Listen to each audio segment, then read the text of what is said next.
And we are live. This is Dark Journalists. What a fantastic crowd we have out there in the ideas room already. Of course, I'm joined tonight by the lovely Olivia. Hi, everybody. And Olivia storms all around. Indeed. And of course, storms also in Eastern Europe. Mm-hmm.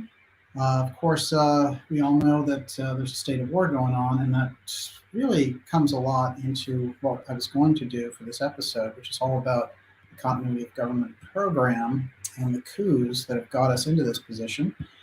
And one of the things we're going to be looking at tonight is how these things overlay with each other and how so much of what's happening in Ukraine, how terrible it is. But it plays into this globalist deep state plan, and we're going to see exactly how they're looking to pull this off and how the kind of warfare that they're engaged in is coming from several different varieties. But of course, the Emergency Powers Act that we discussed last week and the big pharma takeover that we've been in the middle of, this is all basically part of the same arrangement. And to see these pieces move together along with the digitizing of your wallet and then the consolidation of your political opinion to be put into this little cube over here. And this is basically what we need to get at for tonight, because it's so crucial for us to understand we are looking at a system, a global system coming down to control where you go, what you do, who you do it with. Everyone says your sound is off. Oh, interesting. That it is very low. Some people say there's an echo. That's really interesting. How is my sound, everybody? Yeah, well, I'll tell you, that's pretty wild, because in the old settings here, it looks like it's on and it's good. So, let's do this. How does that grab you? Okay, that should be good. Yeah, I think that'll do it. Okay. Yes, thanks for the heads up. So far, so grand. I could start again. Do you want me to start again? Well, everybody says it's better, okay, so we'll good. stick with that. All Whoa!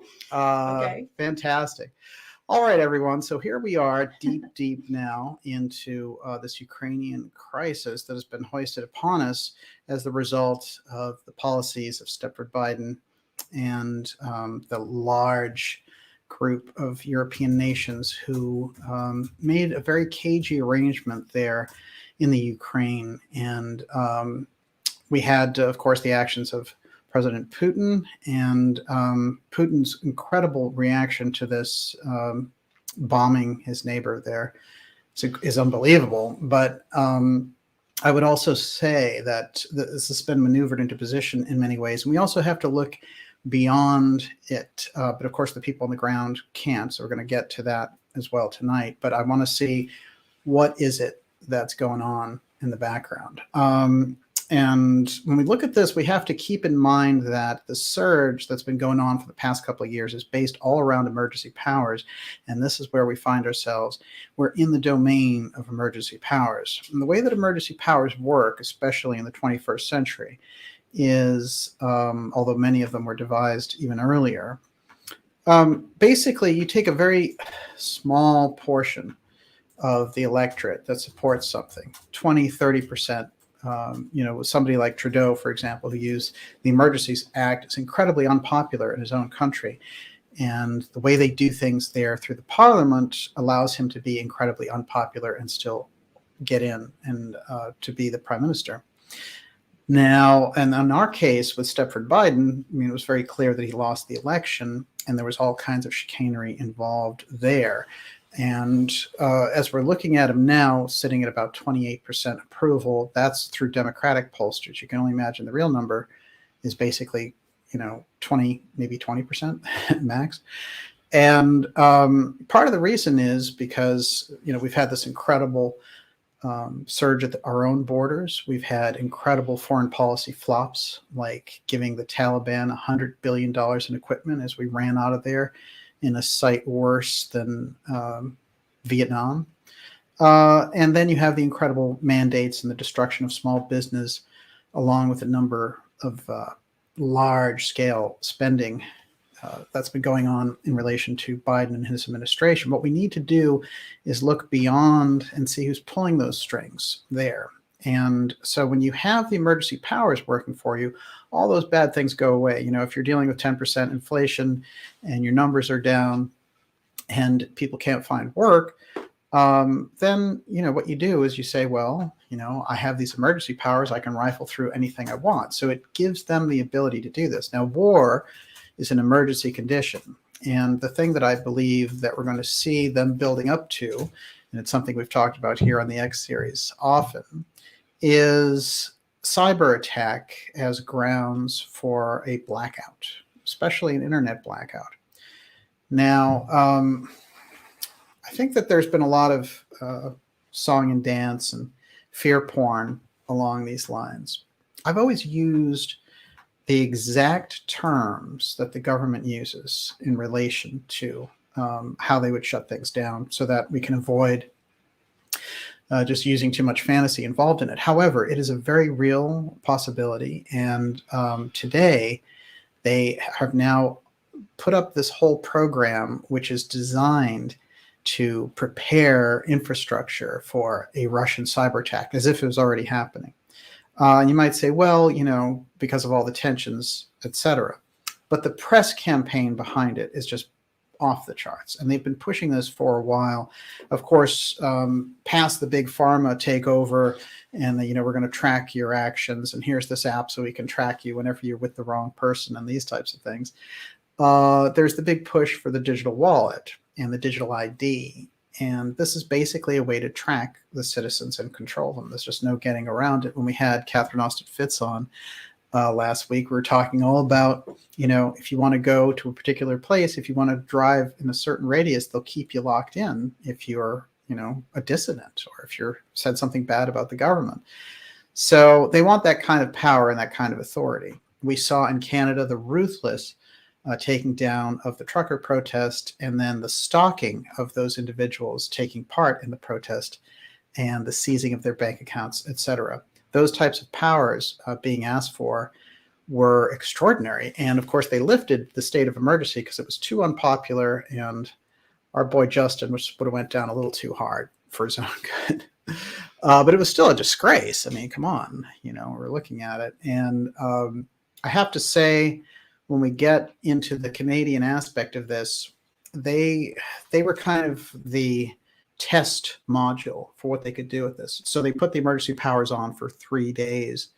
And by the time those 3 days were over, it was already, you know, they had done so many illegal things because those emergency powers gave them the ability to, you know, warrantless wiretap and all these types of things, track and freeze assets online of citizens who just didn't agree with them. So completely absurd powers being placed in the hands of a few. And of course, Canada is still under this system, even though the emergency part was lifted. It was never supposed to be there in the first place. This was Trudeau and Freeland.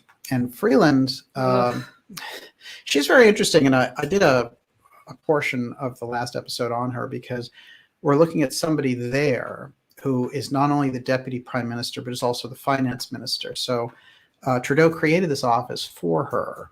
And we need to keep that in mind, too. Whenever you see people branching out, it reminds me very often of how Hitler merged president and chancellor to become the ultimate dictator in Germany way back when. Positions, changing positions, you know, Henry Kissinger's position under Richard Nixon had never been thought of. Nixon invented it to get around the State Department. Eventually, Kissinger would help take him down. And Nixon comes up tonight, interestingly enough, because this situation that we're looking at calls into mind a number of parallels in our own history. And Nixon certainly was right in the bullseye of the center of a continuity of government overthrow. And that was in 1974. And we're going to discuss the people involved from the CIA who were involved with that. Those coups, and I call this coup to coup, and I guess the subtle title would have been 63 to 2022. It's because this group that operates through the continuity of government emergency powers structure, which is massive and trillions of dollars a year, which there's no oversight for. because you can't have oversight for a program like this because it's too secret. So when you bring those people in, you just say, oh, it concerns continuity of government. It's too secret. You don't have the access. And that's it. One of the things that Nick Begich told me in relation to this, and, his dad was a senator, his brother a senator, that they'll have them go into a Senate intelligence hearing, the senators involved. They won't be able to take a pen or paper in. They'll have to listen like a 6-year-old if someone gives them a lecture on something that they don't know about and is withholding things. You can't really question them. And then that's it. You walk out and that's your briefing. That's oversight. So you can see how that system could very easily evolve into a sub-government, which is what we're looking at now. And this is how we can get to the bottom of it. And one of the things that's crucial, which is on the surface now, which wasn't on the surface even 5 years ago when I was discussing it with Professor Scott on this program, was the continuity of government program. It just was not out there in the media except in very scant references. And if you had brought it up during a Senate hearing, they would have said, whoa, you can't say that. And that's happened a number of times. Even during the Iran Contra hearings in the 80s, this happened. So why couldn't you talk about continuity of government? Well, it was too secret. It's too secret because it concerned the survivability of the government originally after nuclear war. We're going to see it went a lot further than that and evolved under Rumsfeld and Cheney to become any emergency, which is what the emergency we're still living under since September 11th. Believe it or not, we still live under those emergency rules right now. So I want to, since I mentioned the cyber attack aspect, though, I want to be out there in front of this so we're aware of it. So when they run the scare headlines and when they try to pull this off, I don't believe that Russia is going to attack our cyber infrastructure. And I say that from a position, there's a lot of hackers and there's a lot of security experts out there, but the kind of thing that they're talking about would bring a lot of blowback, and it's not worth it for Russia to do something like that. However, we have seen in the case of the government, when they were trying to pin this whole thing on Trump about him and Putin and all that stuff, which never made any sense and there was never any evidence for, and they tried twice with impeachments and it didn't work. That we were looking at a situation where they're willing to forge the footprints of the intelligence hacker coming in, and then they give it a phony footprint back to whatever enemy they want to call out, Ukraine, Russia, China, whatever it is. Very often, of course, they go back to Russia because they love China, this group that's in now the Stepford Biden administration. Okay, CISA, the Cyber Infrastructure Security Agency, shields up warning. Russian cyber attacks. That's 4 hours ago. They've just started in with this. You can pretty easily, if you think about everything that's tied in, this is kind of like, remember Y2K? This was a big scare some 20 years ago saying as soon as we go into the year 2000, everything is going to go crazy and telephone poles and traffic lights won't work and computers will all fry and you won't be able to process things. You'll have to go back to an old cash register and everything else. And they sold a lot of people on this. Of course, none of it ever happened. But I do think that they're willing to pull these things off. And this is what we need to be aware of. Emergency. What kind of emergency would that create? People can't get at their banking. People can't get at records. A number of things would be disrupted on such a scale that we'd be looking at a genuine emergency. But if you could create that situation, then you could continue to rule by emergency powers, which is the goal of this outfit. Remember our friend Chrystia Freeland, the deputy minister over there in Canada, who was really, really cozy with some Russian oligarchs back in the 90s, interestingly enough. And she comes in from a very interesting deep state angle, but Emergencies Act debate, Freeland says banks now freezing protesters' accounts. So that's completely illegal normally, but because you have the ability to flip that emergency power switch, guess what? Anything illegal is now legal. That's pretty handy, eh, Olivia? Mm-hmm. So anytime you have a political enemy, their protest is an emergency, flick that switch, freeze their bank accounts, you're done. What can you do? So that's why this whole thing about people saying, I just want to have cyber money and all this stuff and Bitcoin is freedom. Apparently, that's not such a good system because they've been talking about how they can regulate it. Biden came out and said, we're going to regulate it. They came out and said, we're going to track those wallets. So that's not the way to go. However useful it is for other things, it's not the way that it's been billed as, this kind of savior thing where people can just transact amongst themselves. I always think it's fishy when people are transacting something that's not worth anything. And you can say that about just the way they do the money circuit as well, just printing the money. And there's no question about it. But I think that the solution needs to be something about the integrity of the system. That's what we need to build in, because these things among themselves, Bitcoin, and, they're already going to push out Bitcoin anyway. So I shouldn't even be talking about it because Bitcoin has some genuinely good aspects. But the other side of this, the CDBC, central bank digital currency. This is interesting because once they get to that point, they've already openly discussed, as we've shown in this program, the ability to just shut off that money and to have it work in their system the way they want it to. So that's the end of financial freedom and ultimately the end of your freedom as a citizen in a democracy. So they're already starting to use this Ukraine piece for their own advantage. Okay, cybersecurity. The next thing, judge warns of U.S. divisions and cites Russia's attack on Ukraine while sentencing Capitol riot defendant. J6, right? So now we're going to say, aha, because of that Russian situation going on in the Ukraine, guess what? You saying anything bad about the government now, all we have to do is bring up the fact that Ukraine is at war with Russia and you suddenly are against the structure. So we have to kind of keep this in mind, the mentality, the narratives that they've been building. We can also be aware that they've known that this action by Putin has been coming for a while behind the scenes. And how they had that knowledge is interesting, and how they could predict it. Of course, Putin came out in a televised address today. I caught a few minutes of it. I didn't catch the whole thing, but he was comparing his action to our action in the Iraq war. Both actions are completely faulty and disasters from a foreign policy perspective, but that's where the comparison ends. One of the things I do want to say, though, about Putin is, that's not a good defense, because to say, well, the United States did a big stupid thing, I can do it too. The people in Ukraine don't feel that well. Everyone, you're watching the Dark Journalist Show. This is X Series 120. We are going coup to coup, and it is COG and CIA wars. We're going to be taking your questions in the second half of the program tonight, and Miss Olivia is putting all that together. You can ask those questions now. We're going to try to get to as many of them as possible. How's the temperature out there? Very intense. Do you want a question? Sure. Okay, so this I'm sure will come up throughout the chat tonight. Shashakila wants to know, is it possible Putin is getting rid of the Khazarian mafia? He's been bitching about it for years, but that is not broadcast here in the West.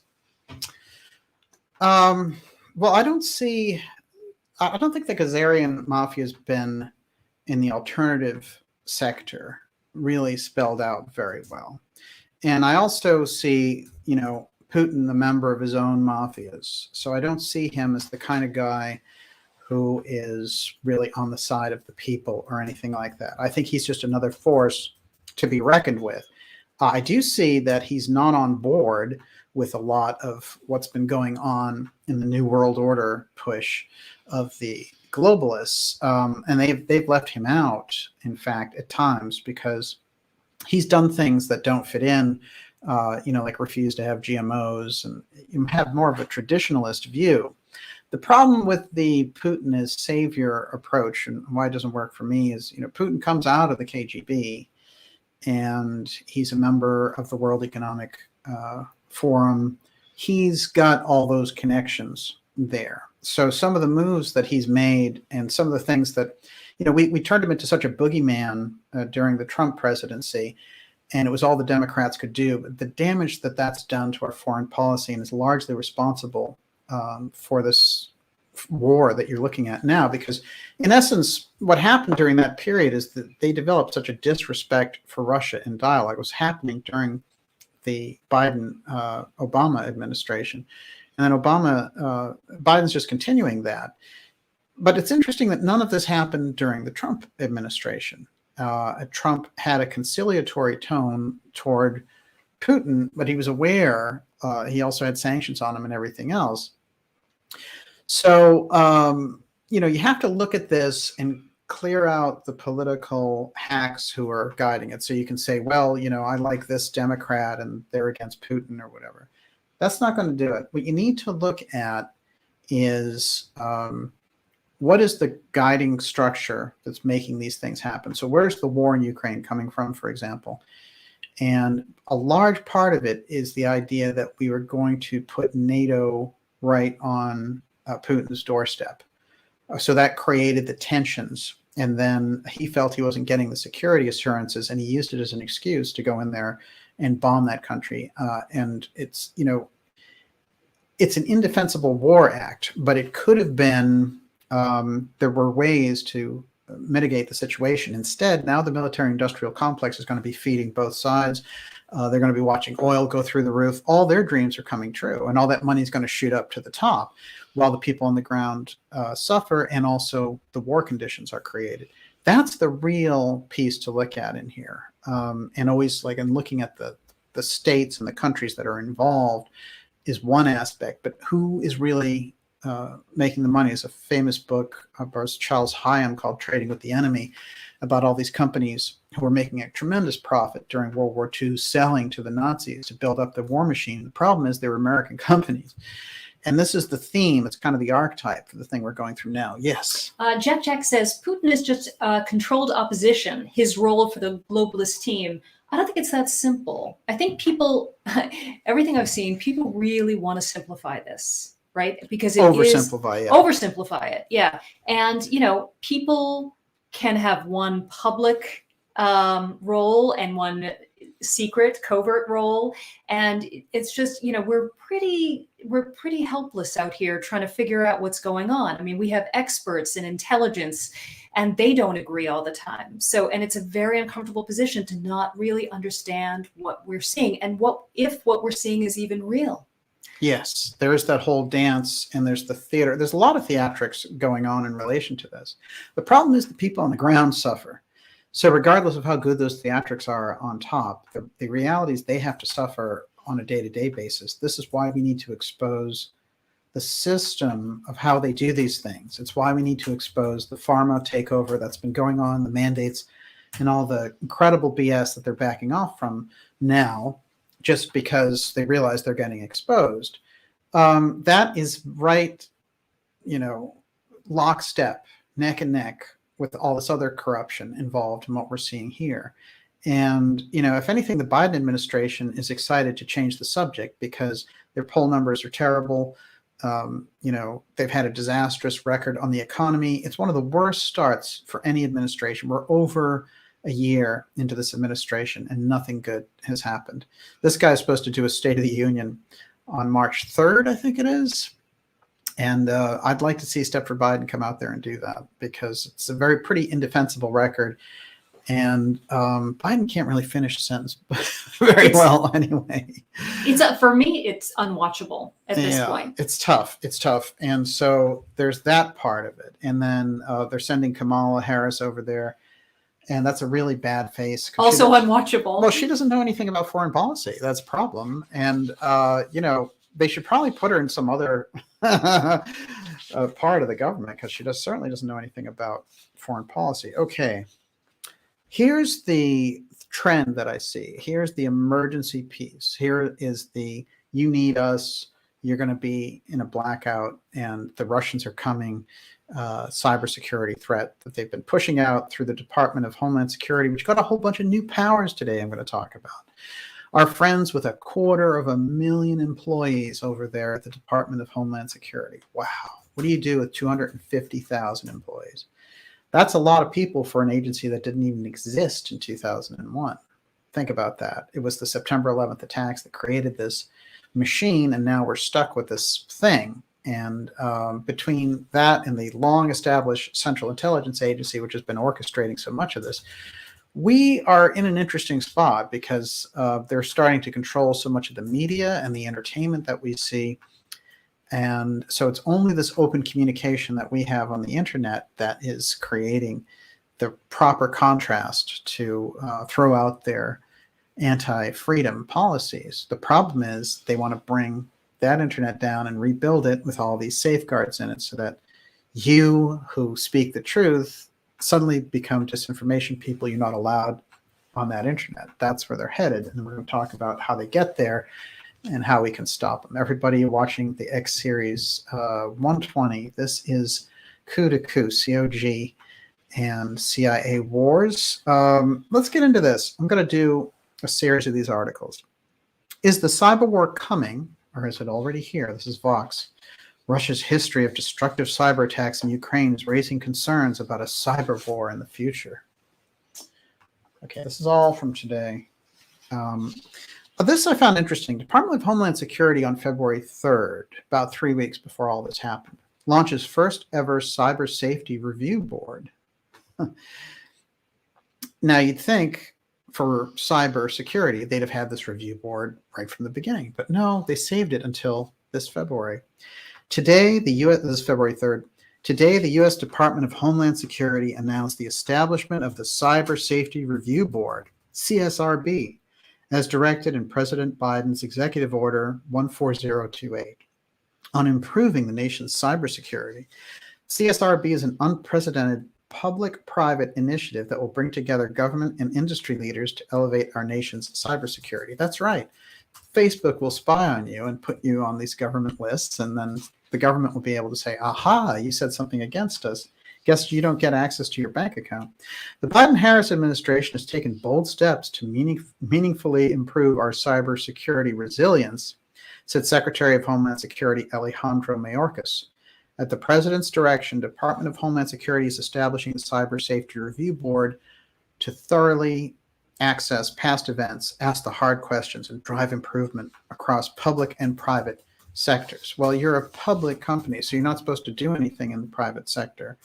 I look forward, that's a public government body. What are you doing in the private sector? Get out. I look forward to reviewing the board's recommendations regarding how we can better protect communities across our country as the Department of Homeland Security works to build a secure digital future, blah, blah, blah. All right. Today, Cybersecurity and Infrastructure Security Agency, shields up, as I mentioned. So now they have the shields up 3 weeks after. So they create this board, and now the board shields up. Russia's unprovoked attack on Ukraine. This is interesting, too, because this is political language inserted into a government website, which you'd think would be neutral and just say the activities of the war in Ukraine between Russia and, Instead, it's Russia's unprovoked attack on Ukraine, which has been accompanied by cyber attacks on Ukrainian government and critical infrastructure organizations, may have consequences for our own nation's critical infrastructure, a potential we've been warning about for months, for years, really. While there are no specific credible cyber threats to the U.S. homeland, you mean the United States of America? What is this homeland thing? You mean because of Homeland Security, which where did they get that name after all? This is the weird thing. Remember, the names are important also because the United States has a constitution. And as a result of that constitution that every political official swears to, we have a kind of central body of law in the land. Now, if I just call it homeland, I can do whatever I want. Hey, you're under emergency powers in your homeland, and we're going to create sectors where we have regional governors to mind the store. That's what COG is all about. So they'll always use homeland. They'll never just say the United States. They can't do it. CISA, along with our partners in the U.S. intelligence community, the CIA, they're monitoring the threat environment 24/7 to discern whether those threats manifest themselves in risks to the U.S. homeland. There we go again. Okay, the CIA was just caught collecting information on citizens illegally by 2 senators. They've been doing this for years. This is why, whenever we get around to these conversations, we cover the UFO file extensively on this show, as you know.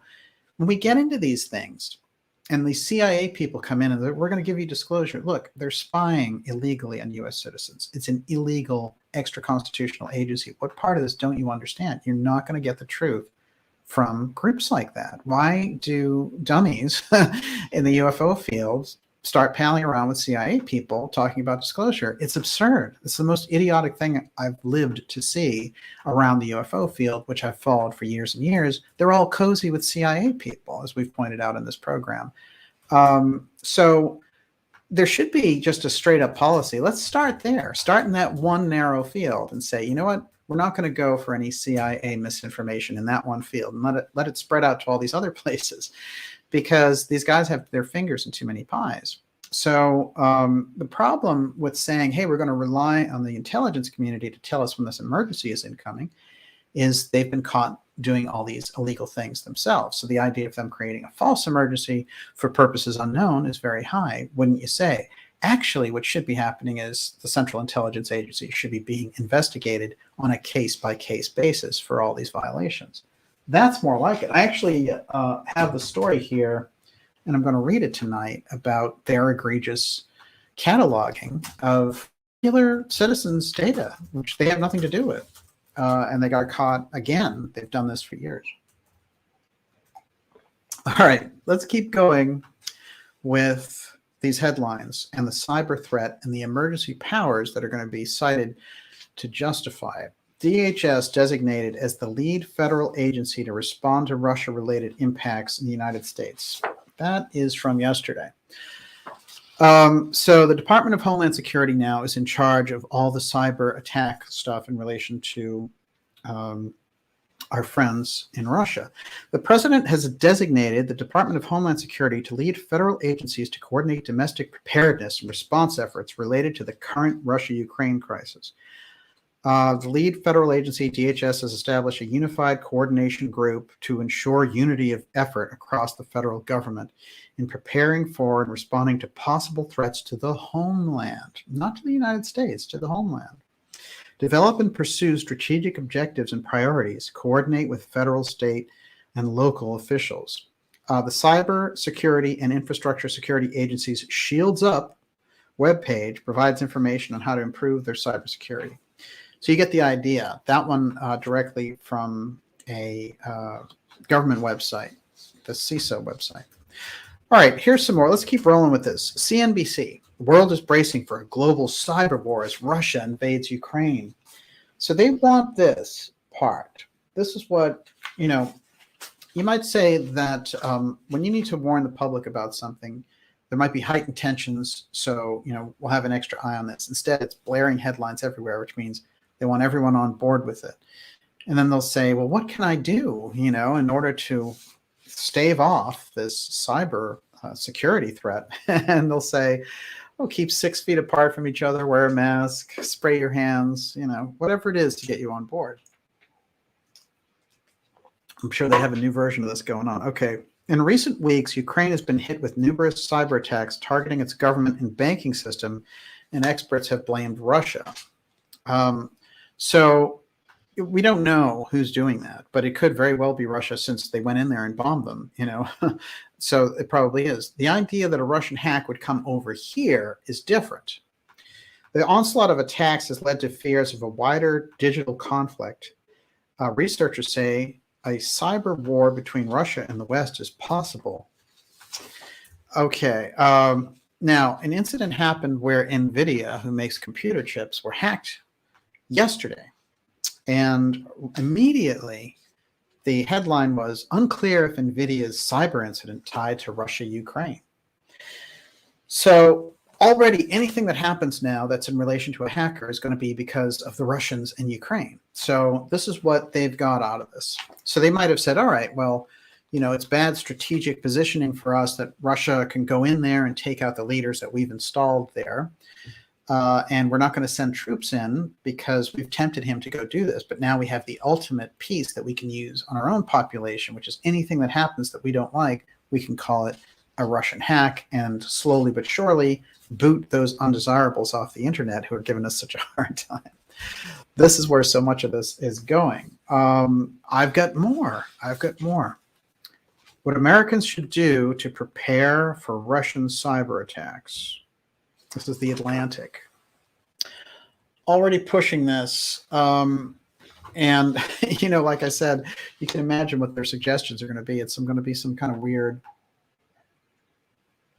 process eventually where they're like, oh, so-and-so who expresses such and such an opinion, you know, if you're anywhere near the website, you might have problems. They might actually, one of the interesting things that they described early on when Biden was looking to frustrate his domestic opponents, he wanted to create this domestic terrorism bill and get it through. It's had a lot of ups and downs, and it's one of the most draconian measures ever considered by any president, in my opinion.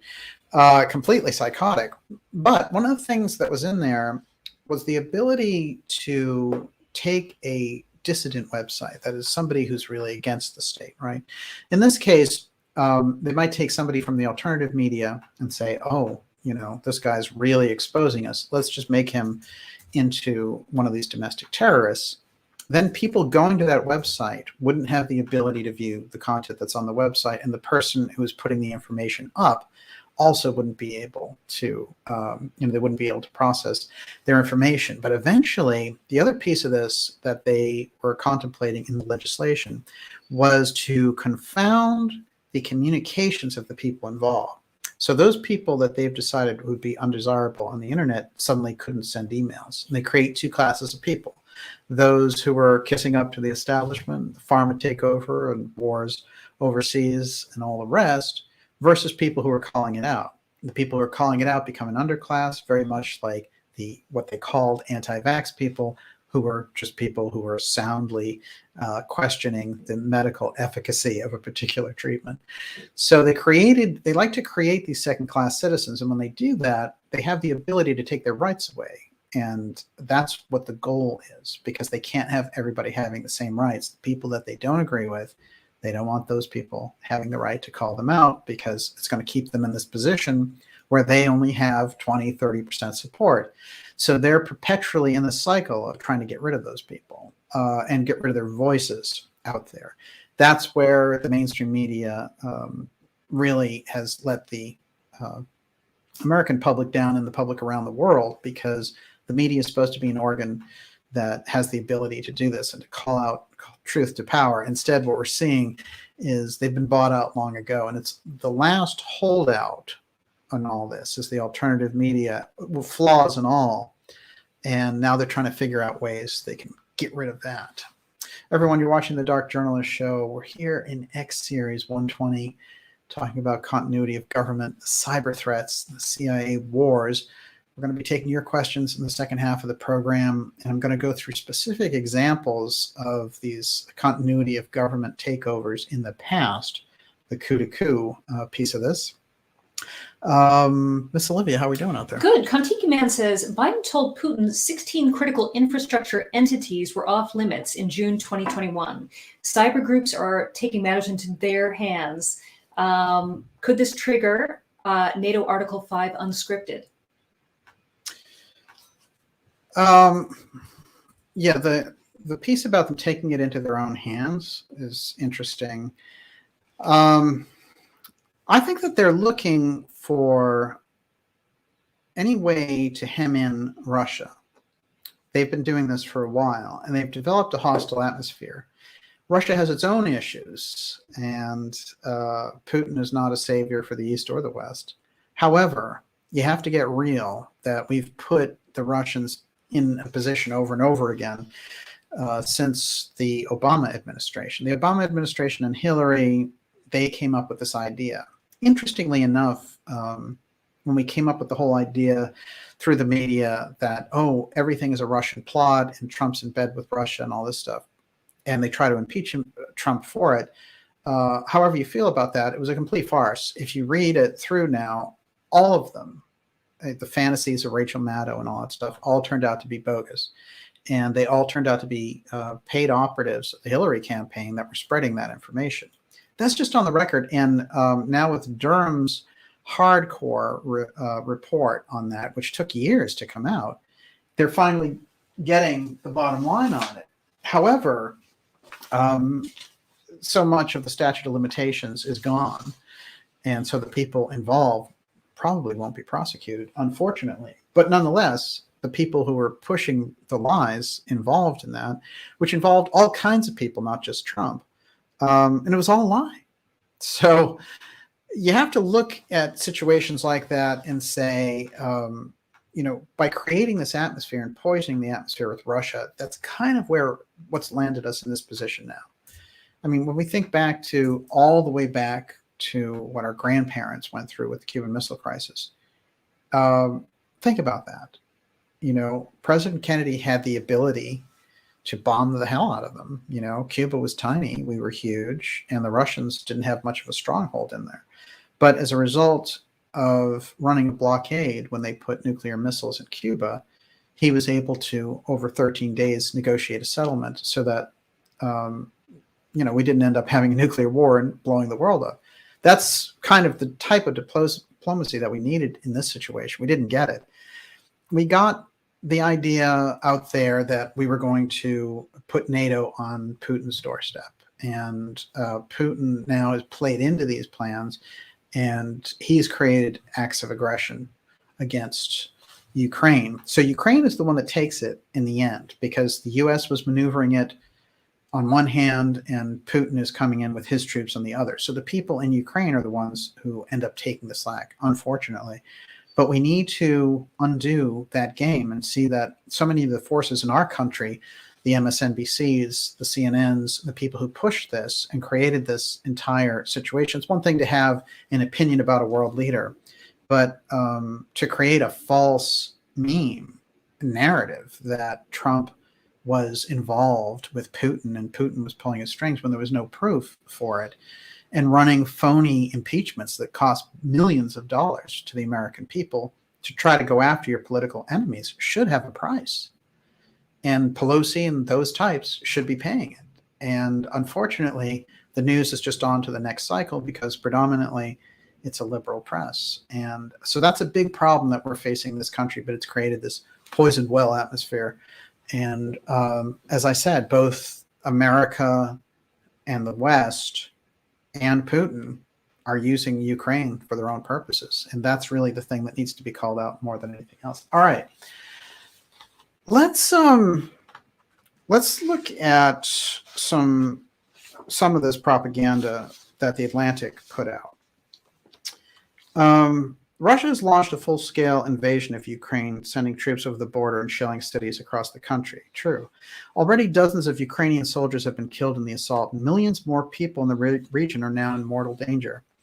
Countries around the world are likely to feel some effects as well through physical disruptions in agricultural energy supplies. Here's the thing. Going into this conflict, you had the largest inflation since 1982. The conflict is not driving the inflation run. It's already on a fever run pitch up. So Biden can't blame those prices on this. They were already off the hook, and he was already failing miserably. The supply issues. Well, who's creating the supply issues? How did that even happen? And now they're saying, well, this is going to create supply issues. Well, look, we already have them. We started the year with them because of whatever Biden was up to. And we still don't have the answers for why all these containers were just hanging out there. And we still don't have the answers for empty shelves. They're not good answers. And the COVID thing, well, first of all, you didn't have to have those mandates in place. So the destroying people's lives and livelihoods created part of that. And you might say, oh, that's just part of the COVID thing. Well, it's not. You chose to enforce unconstitutional mandates and destroy people's lives. So we have to kind of get to the bottom of these things and get past the headlines and their excuses. But even beyond that, what are they up to? Why are they disrupting the food supply? Why are they already raising inflation to a point where most people can't afford even to buy a house? What's going on there? Forget about the crisis aspect. Of course, we're acknowledging this and getting deep into the Ukraine crisis, but put it aside just for a moment. This stuff is already happening. So what is it that they're up to? This is the thing that we need to unwind as we go along here tonight. If and when such Russian cyber attacks Actually, I'm going to go back. Countries around the world are likely to feel some effects as well via physical disruption of agriculture and energy supplies and digital disruption caused by Russian cyber attacks. Okay, this is the Atlantic pushing the same thing. The latter in particular could easily end up reaching the United States. If and when such attacks might come is impossible to predict, says Michael Daniel, who served as cybersecurity advisor to President Obama. The Cybersecurity Infrastructure and Security Agency already issued advice to businesses and other organizations on how to avoid digital invasions and respond if hackers successfully breach their defenses. But individual Americans are getting little governmental guidance on what they can and should be doing to prepare. The Russian government is not likely for the moment to target our infrastructure, Daniel told me. That would be a big escalation, but American computers could be compromised and collateral damage from Russian attacks on Ukrainian systems. So these are the excuses that they're using already. And it's interesting because they start to talk in the article about keeping a certain amount of food on hand and things like that. Prepper type things. What they've realized is that people saw the system going down and they saw the financial system in real trouble. And a number of them were doing things to, sort of buffer themselves against a collapse. They're trying to get, and you might notice this in the mainstream media a lot, they're trying to get ahead of these things and co-opt the terms and even the action. So I say, oh yeah, you should do this. Make sure you have 2 weeks worth of food in your house, where already people who are tuned into this stuff are way ahead of the ballgame. So they're trying to get ahead on the language side, which I find very interesting. The other thing that they've been doing is talking, just before the war broke out there in Ukraine, they were talking about how Russia might create a false flag in the Ukraine as an excuse to go in. Now, this is interesting because this is the stuff that they used to accuse the alternative media of, hyping and being conspiracy nuts and everything else. Well, the State Department spokesperson came out and said, hey, there might be a false flag. I know it's weird to hear them use that term. It is. Megyn Kelly used it. Did she really? Yeah, she did. About what? I forget now. I've been watching so much news, I can't keep track. But my jaw dropped when I heard her say it. It is very interesting. What I see is that they realize that certain types of language penetrated people as they're starting to become aware.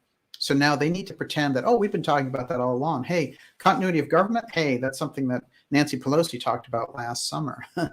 When they've kept these things under wraps for 30 years in many cases.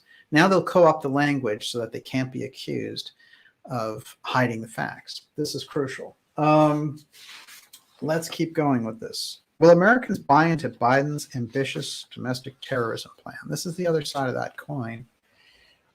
This is where they need to go, which is anyone who disagrees with the administration is a domestic terrorist, subject to having their assets frozen, subject to having their civil liberties denied, subject even to, not having any rights and being arrested under circumstances that, you might arrest somebody for Al-Qaeda, for example. This is the thing that they were after. It was like a Patriot Act for regular citizens who didn't agree with their policies.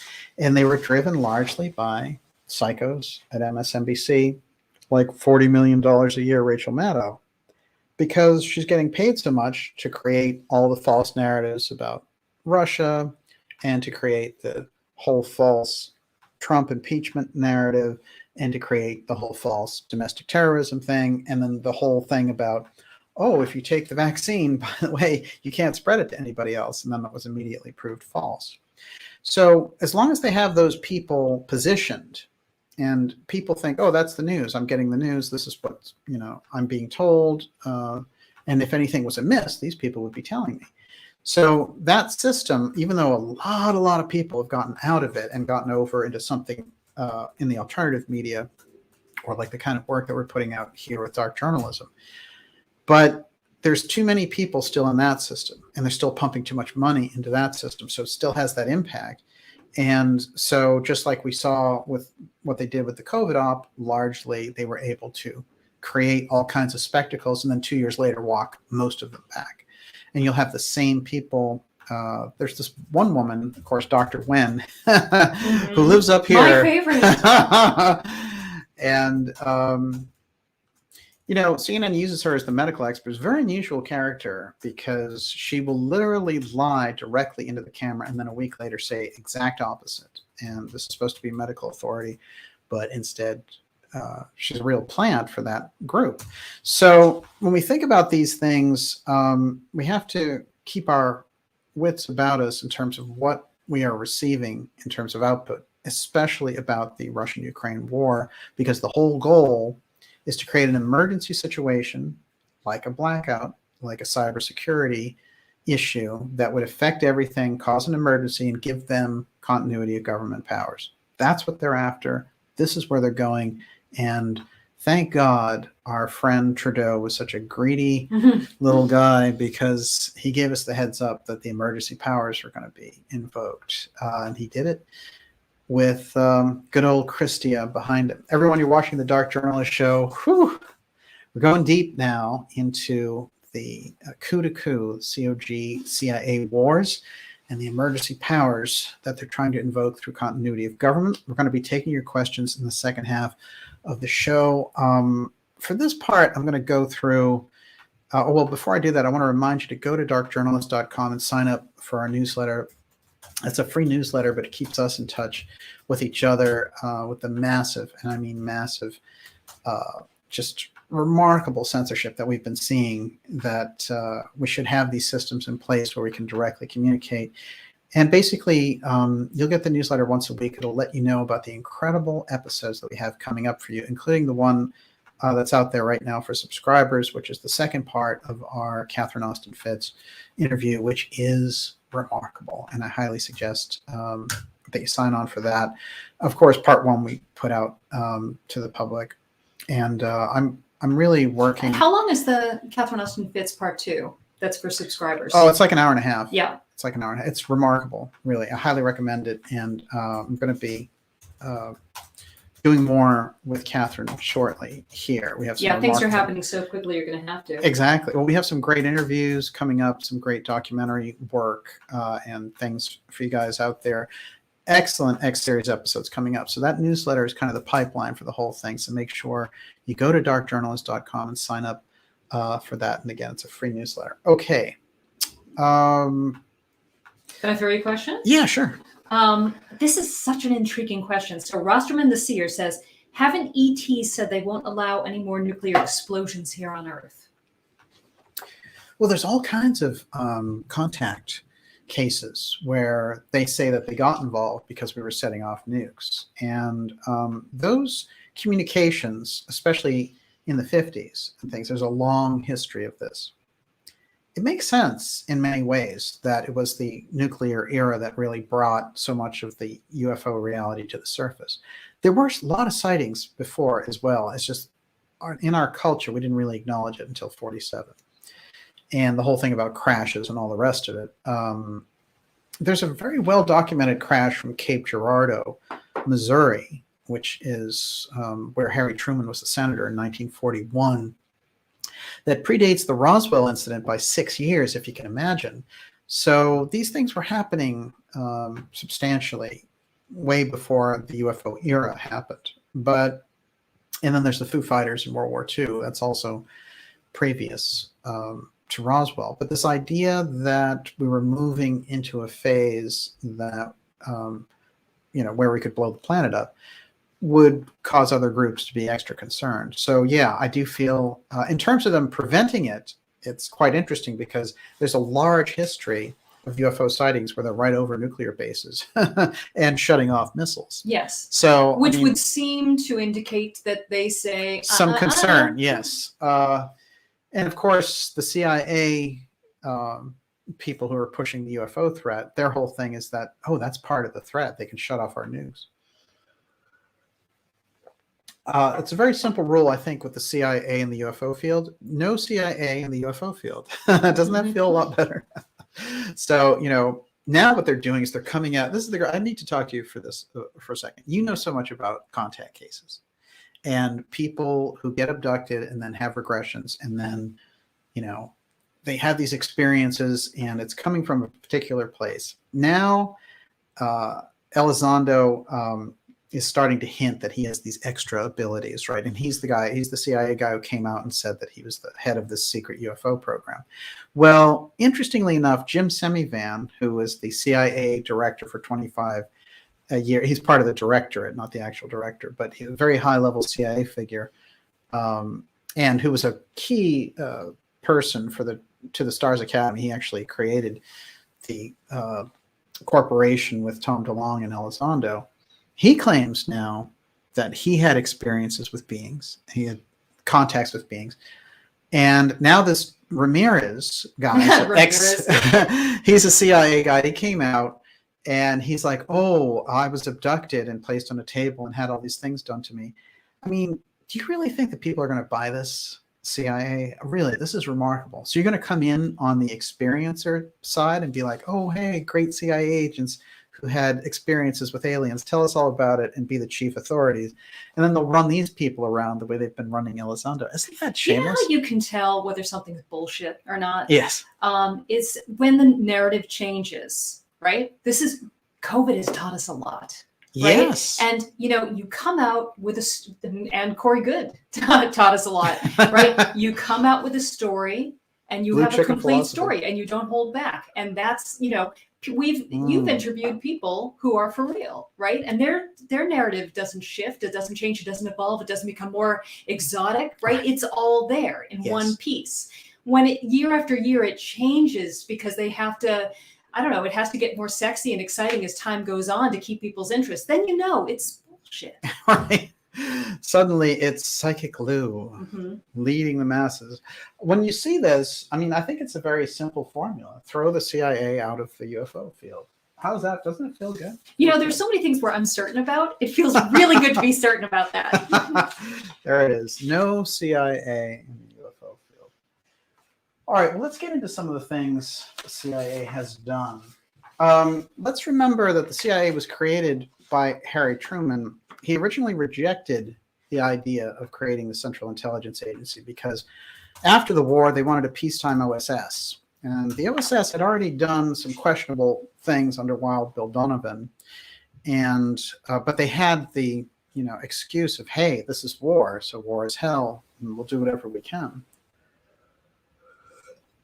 But Truman said, this sounds to me like a domestic Gestapo, and I'm not going to go for it. And so he initially held back, eventually caving in 1947 with the creation of the National Security Act. After the death of President Kennedy, Truman wrote famously an editorial in the Washington Post saying, basically, we have to get rid of the CIA or completely reconstruct it because it never was meant to be the kind of body that they've created. And this was a month to the day after the assassination, and the CIA freaked out. The former director, Dulles, went to St. Louis to visit with Truman and say, you have to print a retraction immediately, and say you just never did it. And he said, the conversation as related by Truman's aide was, look, I'm old. You can't do anything to me anymore. So you can't threaten me. Get out. And so Dulles went back to the Washington Post and said, Truman's feeble. I tried to have a conversation with him. He has Alzheimer's, and that's why that was written. So this was even though Truman was the guy who created, signed the statute for the Central Intelligence Agency. This is a real snapshot in the government, though, about the problem there, because there you have the president, the former president, who understands this other president was killed as a result of the action of the CIA. And he knows that he created the Frankenstein. He comes out on the record and says, we have to amend it or end it because it can't go on like this. These guys have too much power. And what are we going to do? So, but that government and that deep state arm inside of the Central Intelligence Agency still moving, still doing their thing, bypassing those officials that set it up in the first place. And of course, Kennedy's attempt to rein it in, and some of those accounts by Schlesinger and other people, who was his aide, and the Kennedy historian, that Kennedy, when he got into office, he could not believe the powers that the Central Intelligence Agency had. This is 1961. So we're talking 60 years ago. So you can imagine that bloated thing has just become more bloated, has its own air force, controls all these sectors, Hollywood, the media, wars in Ukraine. This is the kind of stuff that they've been doing for decades. So how do you rein that structure in? The first thing is you identify it where it's active, and you create pressure inside the government to eliminate it because it's an extra constitutional agency. And you are able to replace it and create a good, worthy, clandestine agency to do what it was supposed to do in the first place, which was what? Supply intelligence to the president so he can make the decisions, not make the decisions for him and then put him in a position. So there's a famous story about Kennedy learning that the CIA had assassinated the Dem brothers. And those were the people who were leading Vietnam in '63. This is only like a month before his own assassination. And, you know, he puts down something and says, look, I have put out here an actual memo telling these guys not to do this. How on earth did this ever happen? But it also freaks him out dramatically because he realizes, oh, they're going into this phase. By the time they do the actual Kennedy assassination, something very strange takes place, which is people who are associated with the continuity of government group, the Doomsday Network, the people who are set up to survive in the event of a nuclear war. This is the group we're talking about in COG. This is their origin. And one of the people involved in those emergency communications networks was a Secret Service agent named Winston Lawson, who set up the Dallas trip, which was loaded with all the pitfalls and allowed Kennedy to go into that shooting zone, which was a kill zone. So this is part of our history of the government. And we're trying to understand and look at, well, what happened with NATO putting all this force and pressure, you know, in Ukraine, and the idea that they were going to make Ukraine part of NATO, which provoked an action from Putin, and then Putin goes in brutally. We have to understand where those pressures come from and how deeply the Central Intelligence Agency is involved, just like they were involved with getting us into Afghanistan and Iraq. What was it in Iraq that got us into a war? It was the false information from the Central Intelligence Agency. It's false information. It was the WMDs. They have weapons of mass destruction. That was the buzzword.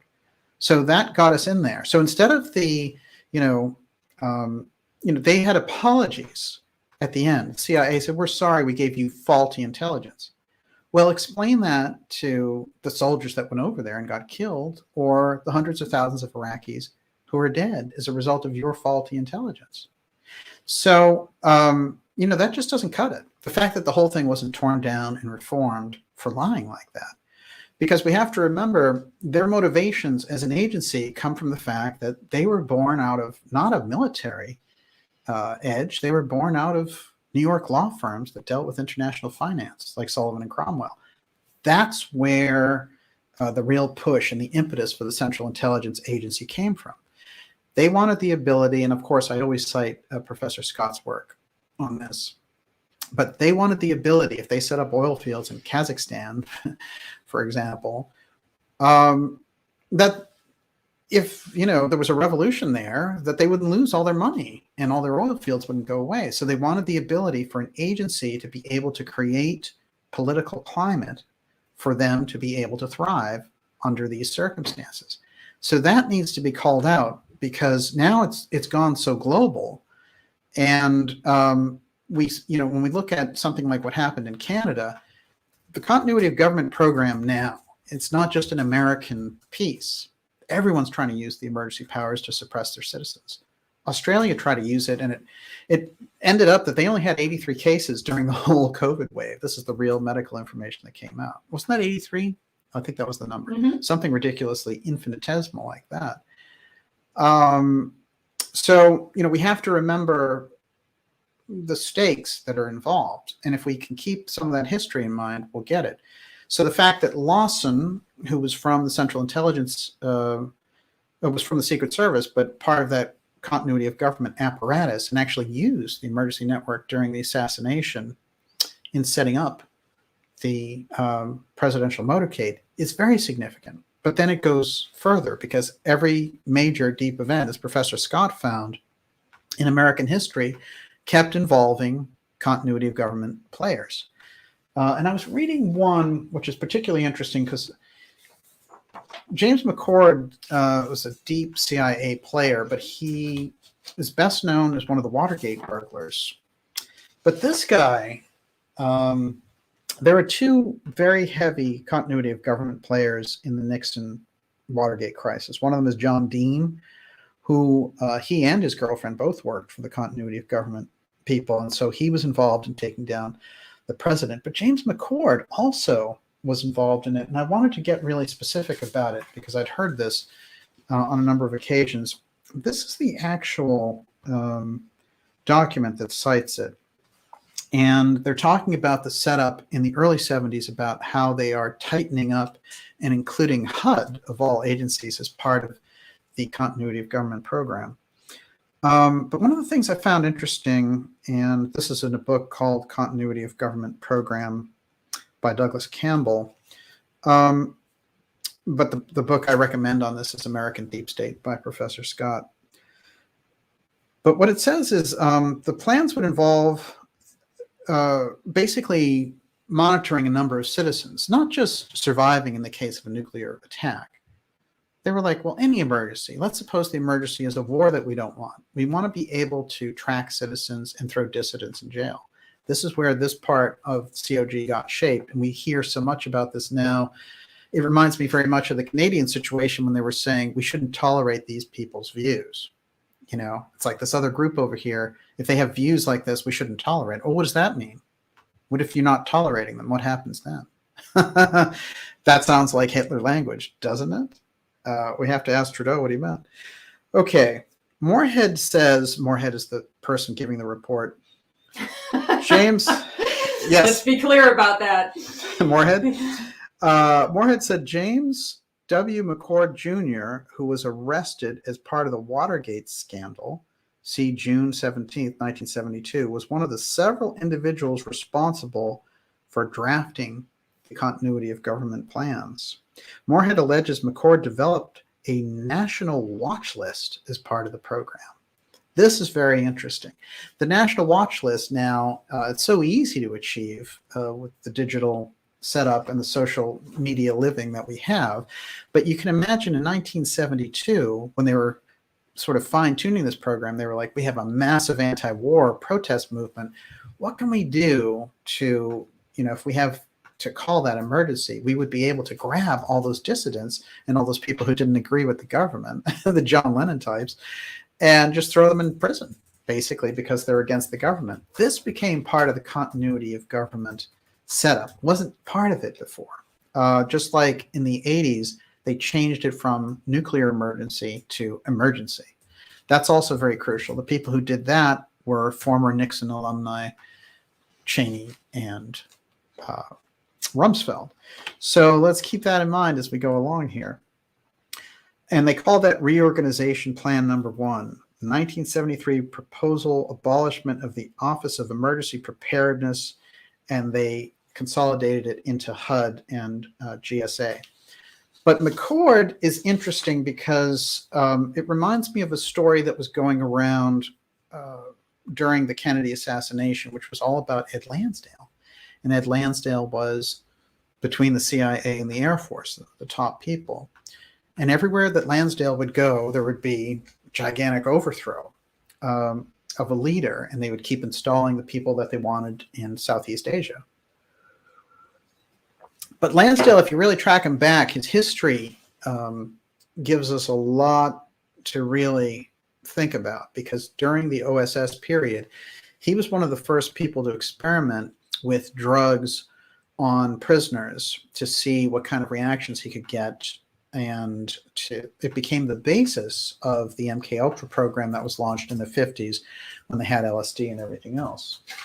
Lansdale became the chief go-to man for the Vietnam War. And he just became the ultimate Dulles puppet for every kind of military-industrial incursion. But they've been using him for decades for that. Now, during the Kennedy assassination, Fletcher Prouty, who was both in charge of, he was the liaison between the Pentagon and the CIA. He worked for Lansdale. And Lansdale sent him to Antarctica during the Kennedy assassination because later he figured out one of the jobs that he would have had was setting up security in Dallas for the president. They must have figured out that Fletcher was a straight shooter and wouldn't have gone along with these plans. Oddly enough, Lansdale himself then retires and leaves the Air Force right on Halloween, literally 3 weeks before the assassination. One of the things that Prouty did was he looked at all the pictures around the Kennedy assassination, and he found Lansdale in one of the pictures near some of the people that they had hauled off these rail cars, who were always suspected of having some involvement in the case.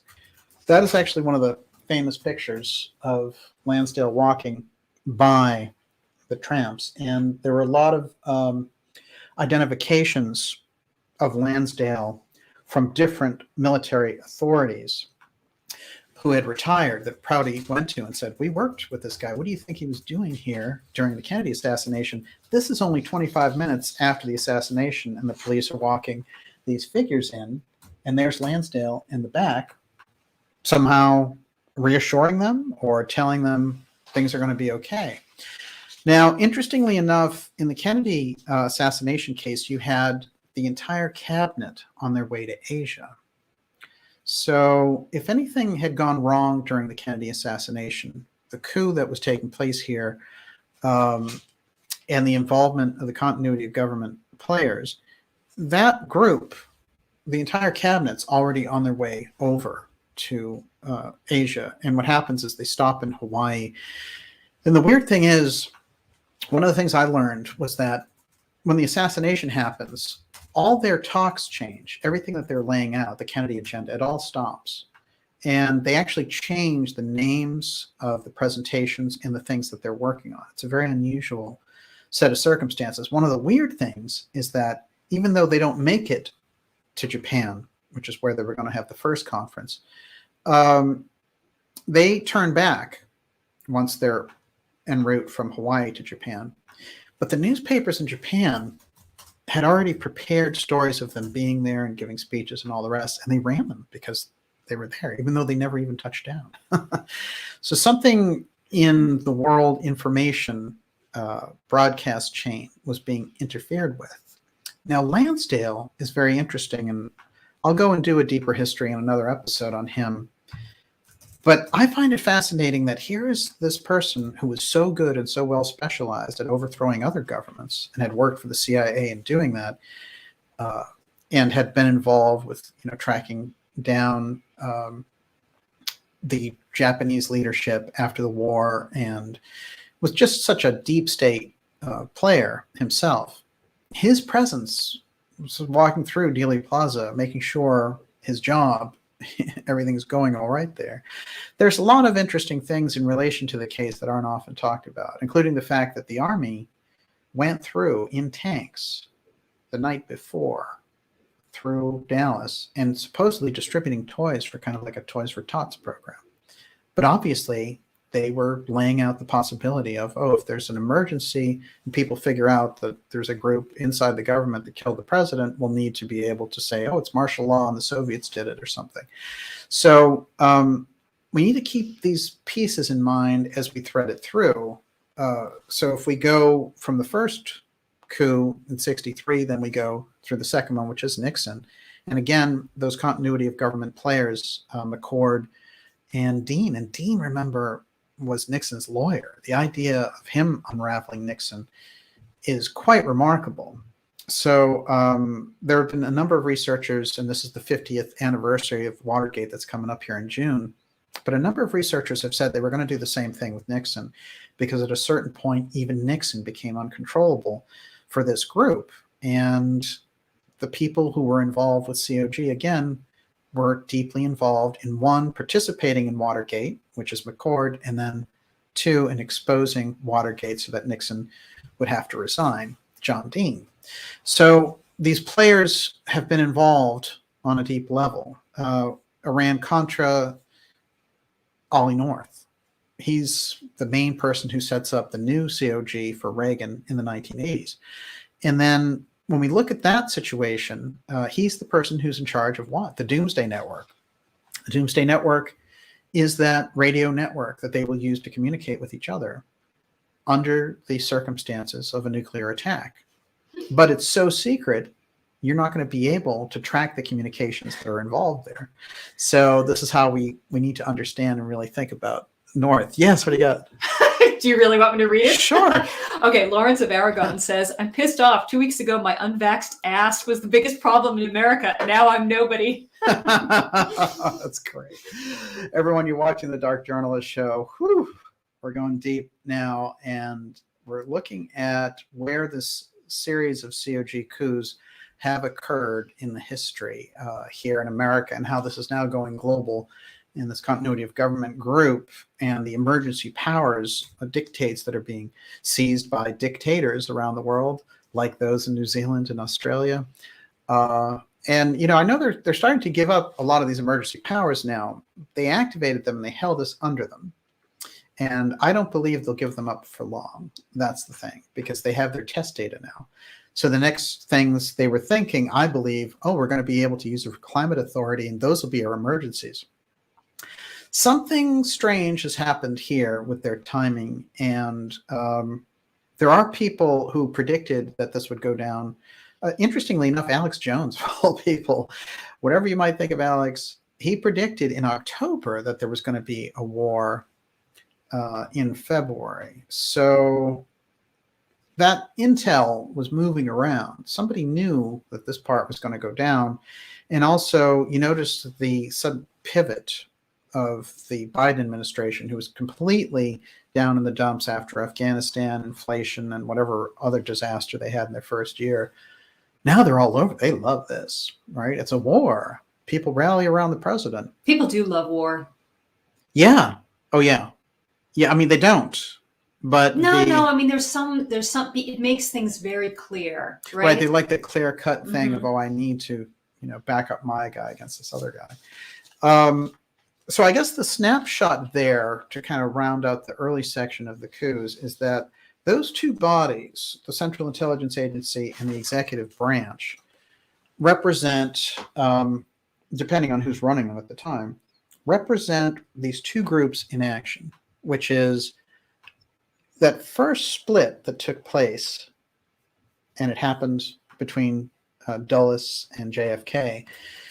JFK understood, these guys try to trick me into war in Cuba. One, they're launching their own wars all over the world, and they're creating a nuclear confrontation.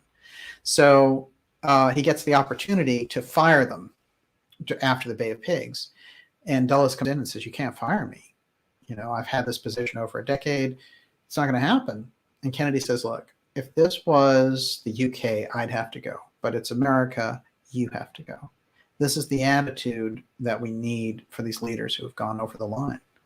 And I think Kennedy really lays it out quite well in that. And, he lets him go gracefully. He doesn't publicly chastise him, but he, behind the scenes, he fires him. And to fire a sacred cow like Allen Dulles is a remarkable move. And he fires his deputy, too, who was the brother of the mayor of Dallas, which is pretty interesting, the way those connections roll around. But the idea is that this force still existed that was involved with this underground government. And that underground government, the covert government that's connected with continuity of government, fighting with the overt government, which is the regular executive branch. In this case, in the Biden case, the overt government is the same thing as the covert government. You can't distinguish them. But when they got Trump in there, he wasn't part of their structure. And again, that's not to say Trump was the great holy guy, but he wasn't part of that deep state. And this is something real, like true liberals, like Professor Scott, for example, points out very well, that group can't wait to get rid of Trump, and they'll do anything they could to get rid of him, including the false impeachments and the Russia stories and all the rest. But that fight is still there in the heart of the government, which is there's the deep state that wants global control, and they come through that CIA wing of basically New York international finance law firms. That's where we got that. And we need to be real about this. We need to stop pretending that this is an episode of Homeland or something where the CIA is trying to save us from terrorists. There are all kinds of military services where there are heroic acts or whatever. What I'm speaking to is the actions of an agency that are extra-constitutional, illegal. And when we look at situations like the one that we are going through with the Ukraine war and the people on the ground, they're suffering, how much manipulation of the Central Intelligence Agency is responsible for that? They caused the suffering in the Iraq war. How do they get called out in this system? How do we reform or eliminate the Central Intelligence Agency? It has to be part of the political dialogue, because they've caused a lot of mischief and they've caused incredible suffering, and they've caused America to be at great risk. And it's not just to pinpoint the Central Intelligence Agency. I think we should, but they're part of this structure. And the structure has been laid out by Professor Scott as the deep state. And the things that we're going through and the connections in that deep state to the continuity of government players, if you look for those connections, you can find them. And I'm going to quote from Professor Scott as we go along here. I want to remind everyone to go to the darkjournalist.com website and sign up for our newsletter, and make sure that we have that open communication with each other in this era of censorship, which is going into overdrive. We're going to be taking your questions here very shortly, and a little more to lay out in relation to these COG coups that I want to get to, including the coup that's taking place right now. And it's a different kind of a coup, because it has to do basically with the fraud involved in the current White House occupant and his connection to the Ukraine.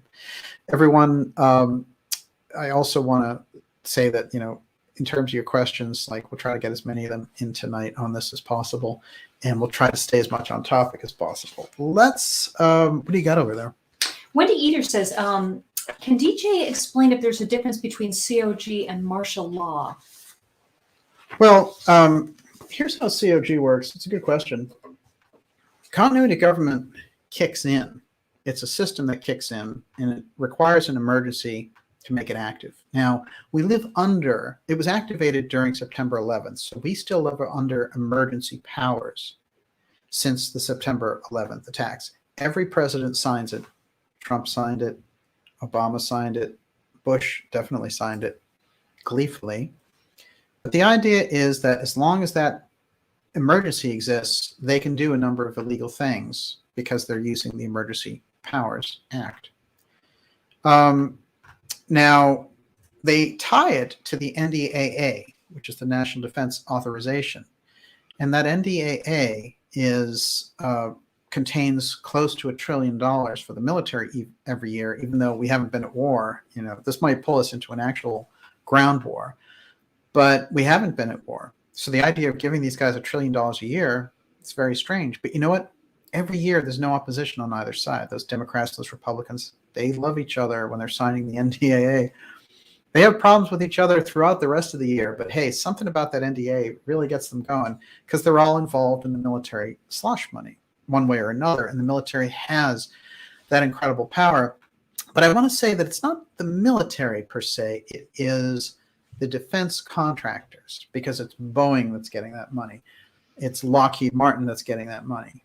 So, if the money were actually going to soldiers and going to their pension plans and stuff like that, this would be fantastic, but it's not. As a matter of fact, they balk at giving soldiers raises, and they don't give them very good. They balk at even giving them the proper health care after they go through the tragedy of a war zone. So, let's get real about that. That's one thing that Trump was very good about. So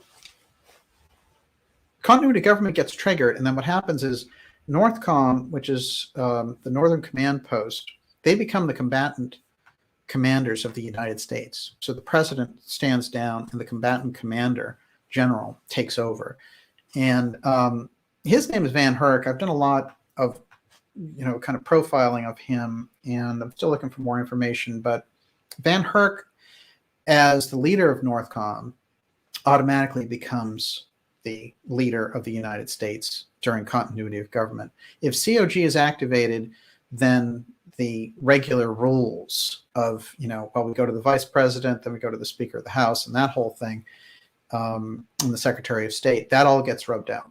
Continuity government goes past all that, and it installs Northcom as the leader. Now, that's interesting because Northcom didn't even exist until 2022.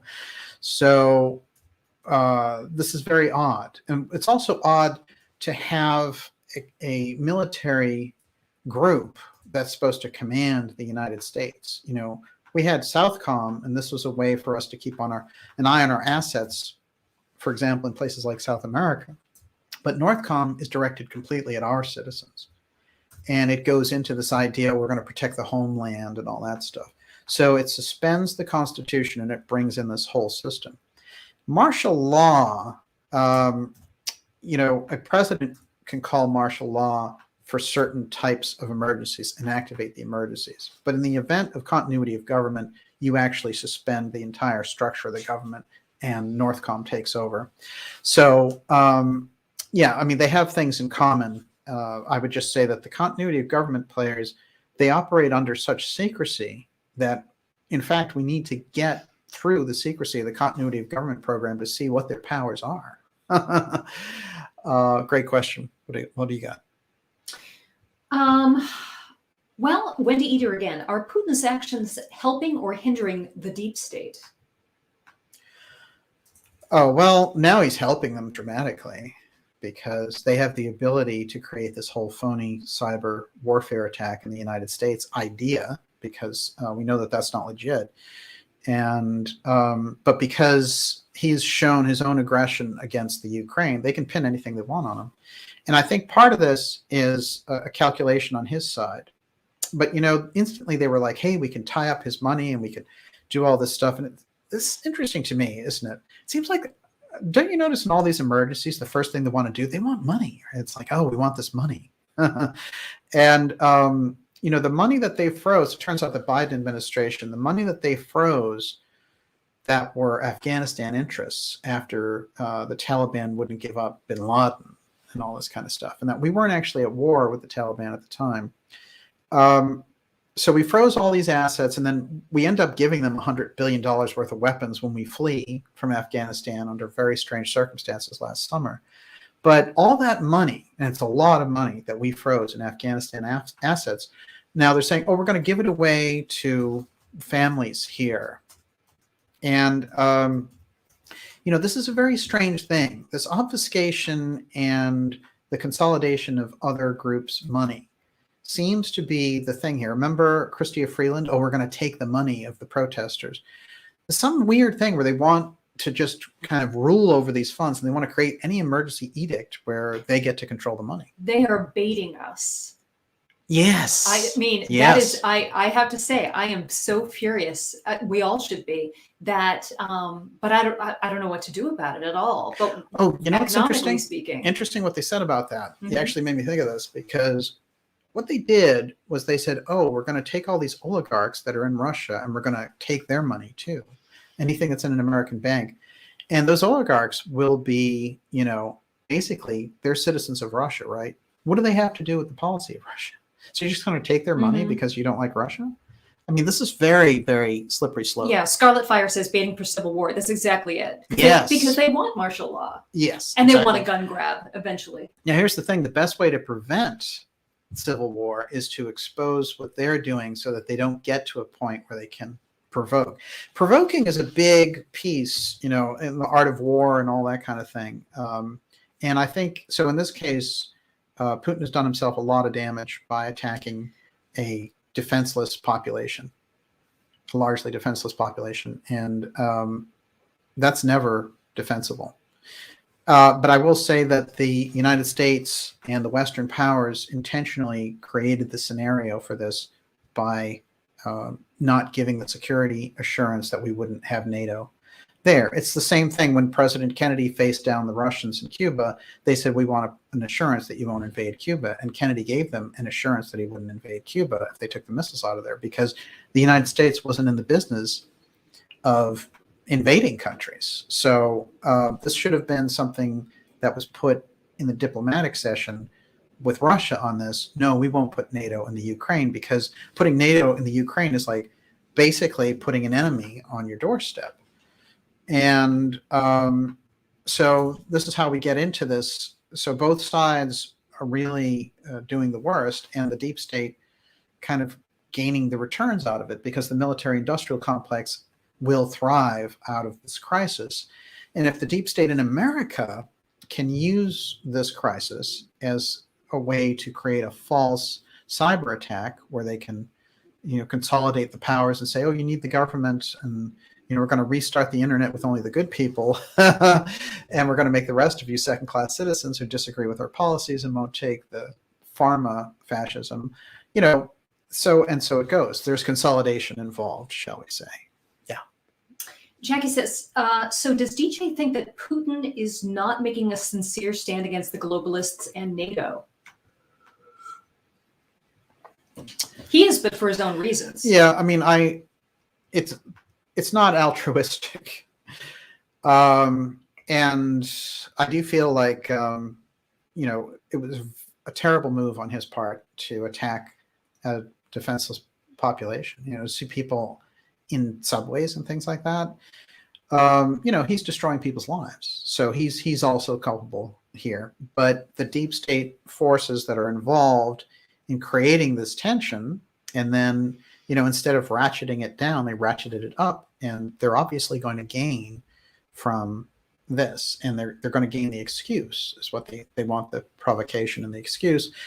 And but there might be something else going on here also. And I'm going to get into some of that as well, because all of our flights into space take place through Russia. And so there's a lot of strangeness. Biden also talked in his press conference about hitting their aerospace interests. So there are things here about satellites and what satellites can see, and disrupting the ability for satellites to see. Now they have this provocation that gives them the ability to interfere. But whatever it is that's going on there, it's hard to get a real handle on the space aspect, although I think it needs to be looked at as maybe the most significant piece. Two weird things came up during this crisis. I'm going to lay them both out for you. One of them is about Voronezh, which one of their kind of fanciest, best Russian planes went down there. And that was the site of a major UFO event, which took place in a park in 1989. A number of people saw it. That's one weird signature. The other weird signature is Chernobyl. They sent them saying very early on, we took over Chernobyl. The Russians took over the Chernobyl power plant, which had the incredible accident in the 80s. I find those signatures strange. The Voronezh one, let's just look at it real quick, because, we also have to say this, that the Ukrainian president, there's a lot of strange things going on there as well, and I'm happy to go through them. But just to point one out real quickly, this guy has a career as an actor and a comedian, and in fact, during one of his main roles was playing the president in the series, The President of Ukraine. Servant of the People, where he played the role of the president of Ukraine. I mean, isn't that a little bit strange? I think there's a lot more to be seen there with Zelensky, and he's saying, I'm Russia's #1 target. There's a hit squad after me. And, I don't like to doubt people who say things like that. They probably are after him, but the whole way this is playing out with him, the deep state could have put him in a position and are now just, pulling the pin and saying, hey, we're cutting our losses and he can take the brunt of this. We got our war with Russia going. Now we can create this false cyber war scenario and announce new emergency powers.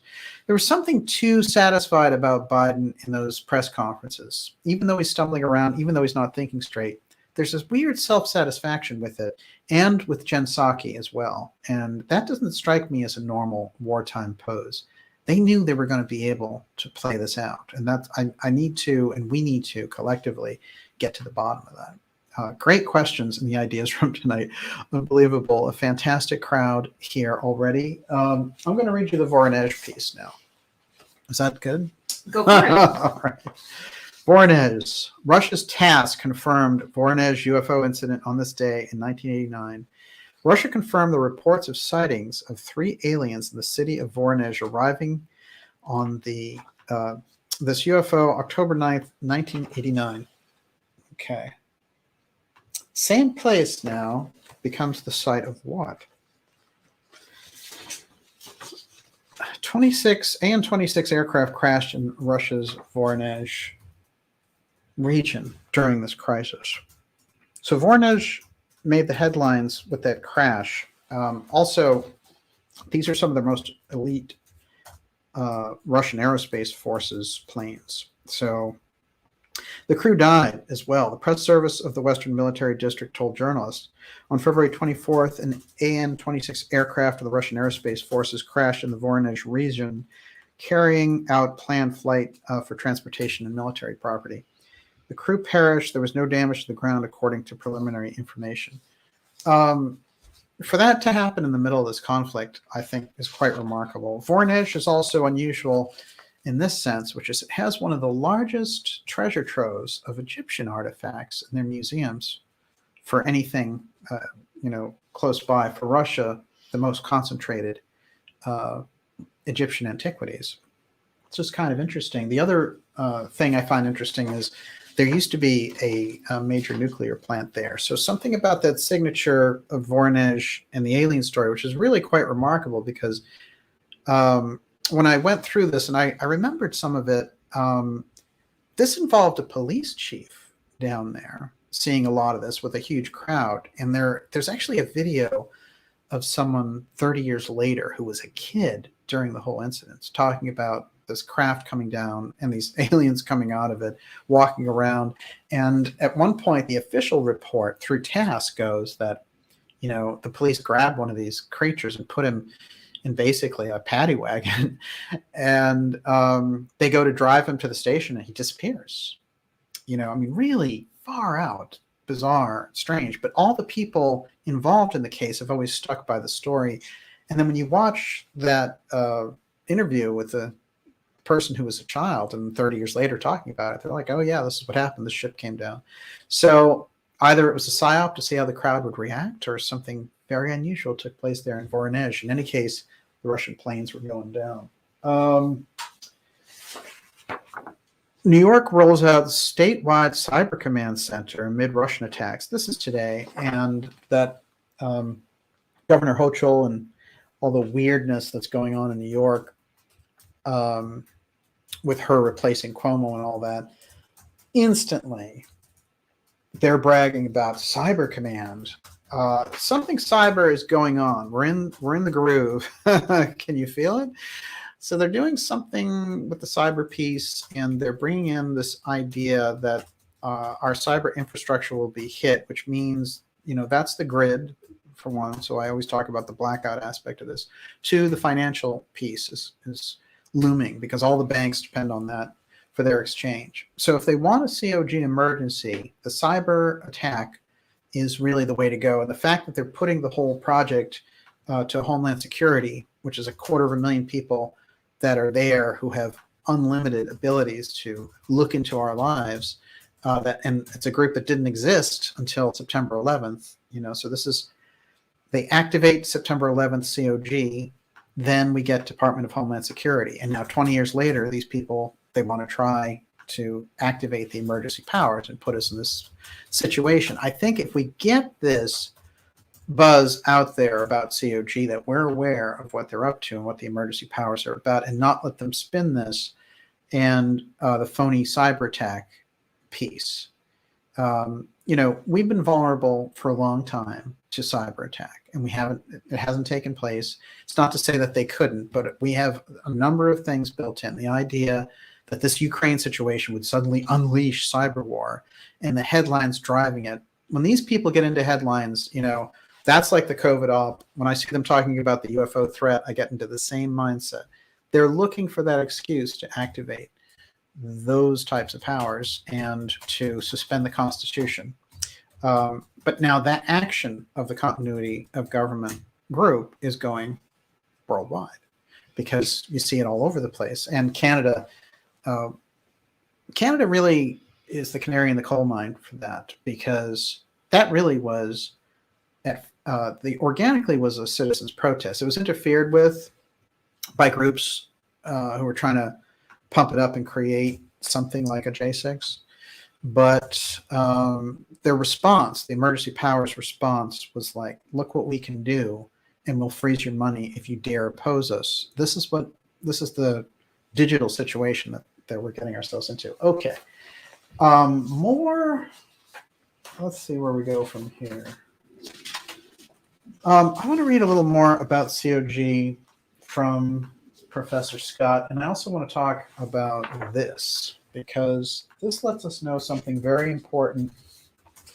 Is National Security Action Memorandum 57, which we pointed out is something that President Trump activated before he left office. It becomes significant because it creates that tie-in again, which is there's one part of that government that is not in lockstep with this huge force and that deep state activity. So we need to familiarize ourselves with the key moments. And one of the key moments is National Security Action Memorandum 57, which was basically put in by JFK to neuter the Central Intelligence Agency. And what it said fundamentally was the responsibility for paramilitary operations now belonged to the Joint Chiefs. It was not a CIA function. The CIA would be changed into a support role. And what Trump did is he activated it, because the Joint Chiefs at the time were too nervous to do it during Kennedy's era. They didn't want a showdown with the CIA, and it never got activated. But it's on the books. It's one of the memorandum. The series is NSAM 55, 56, and 57. And 57 is the one that really outlines it. And of course, those are all at the Kennedy Library if anybody wants to read them. But what Trump did is very interesting, because by activating it, he set the timing for early January to take all funding away from the CIA for paramilitary actions. I'm sure Stepford Biden reversed that as soon as he got in. I haven't been able to track it down inside the government, because I'm sure they want everyone to even forget that this happened. But Trump knew. Somebody inside that Trump network knew that this thing was out there, and all he had to do was activate it. And that's something that he did after the election was over, along with the firing of Defense Secretary Esper. Those are part of the emergency powers wars, in my opinion, because I believe that Trump found out in October, and I arrived at this through talking with Dr. Joseph Farrell, that he knew in October that they had given him COVID as a way to try to take the presidency over. And they suddenly started talking about continuity of government, which was remarkable. And they thought, this guy's going to be, we're not going to be able to pull off the voter fraud piece. We're going to have to do something else. And this is what they reverted to. But Trump, coming out of that, what does he do? He fires the defense secretary, and the defense secretary was the one who had appointed the new COG commander. And he implements National Security Action Memorandum 57, which was sitting there in government since 1963 when Kennedy was assassinated, because Kennedy was never able to implement it through those Joint Chiefs. Even though it's a presidential memorandum, it's the law. So it was hanging out there. And by Trump activating it, it's sort of a shot across the bow with the CIA forces that had been trying to push him out. But remember, what they were using was Russia, and it was a false trope. So now, again, it's Russia. Back in Kennedy's time, the Cuban Missile Crisis, Khrushchev, it was Russia as well. So there's something key and fundamental with Russia. And of course, Russia's space program is very advanced, like our own.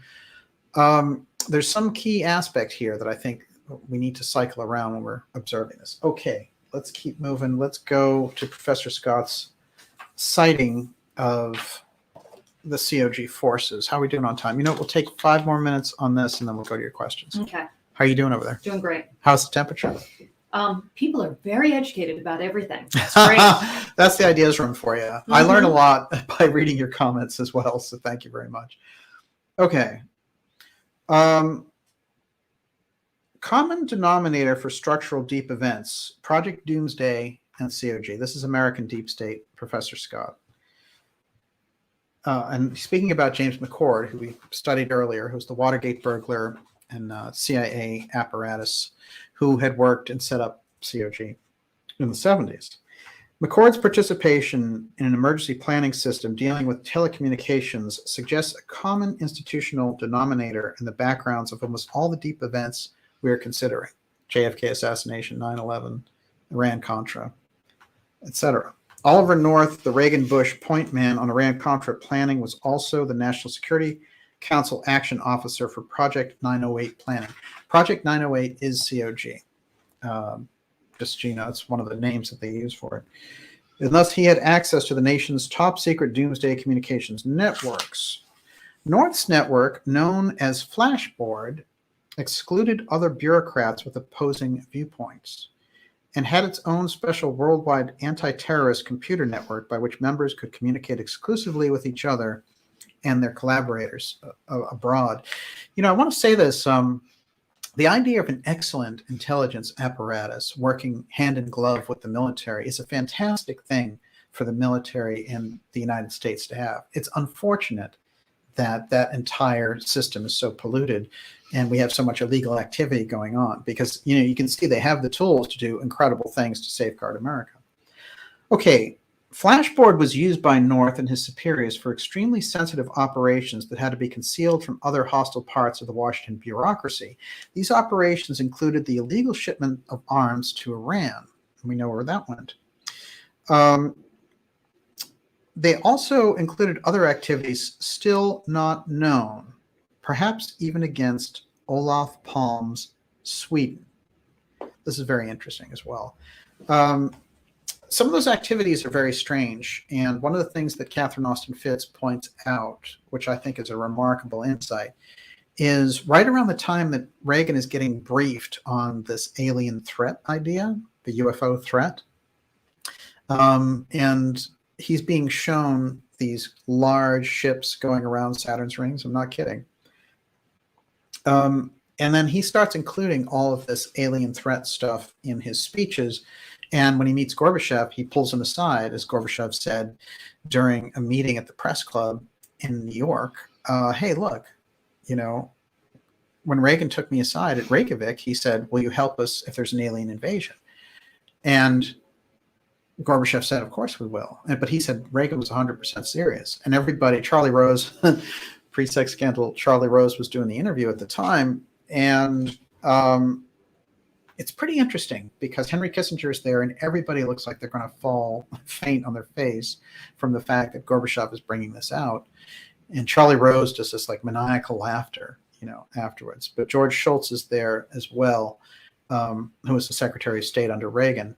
And he was there during the meetings. So the alien aspect of this, the UFO threat piece, was part of the conversation.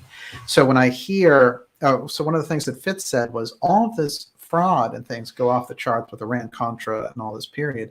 It's right around the time that Reagan has shown this intel about, you know, the rings of Saturn. And I think that it's significant because what it means is he's giving a green light to some of these operations as a way to get our capacity up to snuff really fast.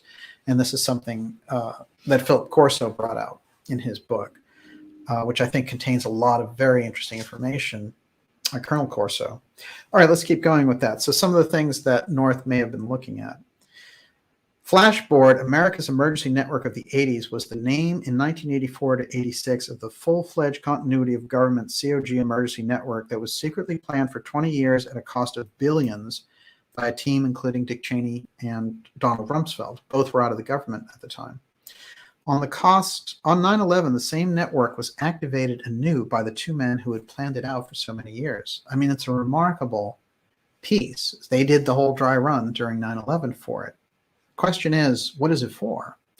And there were all these rumors during the Ukraine, when the war piece took off, that there were officials heading to nuclear bunkers, and there was no way to really kind of clarify this. However, just as an exercise, I'm sure they would do that because Russia is a nuclear power, and they would run it just as a drill. But think about it in terms of the real deal. These people would certainly be involved in, it's almost like a Dr. Strangelove type situation where at a certain point they start talking, well, we can repopulate the world, our way, if we just get through this peace and kind of get rid of the citizens on the surface. And we have to keep that as there's some people who would be sick enough inside the government to try that, and we have to kind of keep that in mind, and who would be sick enough to use nuclear weapons. In fact, some of the things that Putin was saying, the consequences of anyone who interferes with me will be like has never seen before. That's not the kind of language that somebody who's trying to bring a peaceful resolution to a situation for some reason he wants this battle, and that's not good. Neither is the fact that they called their second, one of their two major ICBM missiles is named Satan, I think. And I have to get to the origin of that name and whether we just gave them that name, but or that's a kind of acronym for something, but I don't like the title. Okay. Since I first advanced the hypothesis that the COG communications network was involved in our structural deep events, I have found further corroboration for it. For example, John Dean, perhaps the central Watergate figure, had participated in COG activities when serving as the Associate Deputy Attorney General. And as an Army Reserve officer, Norman Katz revealed in October 2013 that because of his work in COG communications, he was summoned to Washington in November 1963 in connection with President Kennedy's trip to Dallas. Somehow, the continuity of government players are in the heart whenever something like very, whenever a deep structural event happens that changes history, there's COG right in the middle of it. We need to keep that in mind as we go forward here. And I have more to get to on COG, but I'm going to roll now into your questions. And Miss Olivia, it's up to you. Okay, let's start. I'm going to go straight to the juiciest one. Mickey P wants to know, who does DJ think is the most dangerous person in the world? Futter18 responded, is Kissinger the head of the snake? Well, Kissinger is 98. And I don't know. I mean, I think of groups as dangerous. And so the deep state the deep state as a group is probably the most dangerous thing that we're facing, because their ability to flout the law and to, kind of do things in public, change the policy, and then retreat into the shadows because we don't have a good apparatus for smashing that wall of secrecy. This is what the problem is with the UFO file, which is, when they're saying, oh, we have we have the CIA disclosure, it's going to be great. But that's the false threat disclosure. That's not the real thing. So we're still very much in the dark there. I would say that the deep state operation around continuity of government is the most dangerous thing that we have. And I think that's why we give it so much attention, and why people like Professor Scott have decided fundamentally that this is a great threat to democracy around the world and to freedom and independence, because it's a completely secret organization. It operates under total secrecy. There's no oversight. And it's become, just like the Central Intelligence Agency, of which is a part of the deep state, it's just become this incredible hidden, invisible agency that we can't see who they are or what they do. But we have some fundamental figureheads that are part of the setup. For example, the Northcom commander. But how much he knows, he's probably just following along his orders. They show up, and we have to put ourselves in their heads for a minute. Let's go inside the head of Van Herk for a moment. First of all, Van Herk is from the 509th, and that's the same bomb group that Jesse Marcel was part of, so that's the same intelligence apparatus.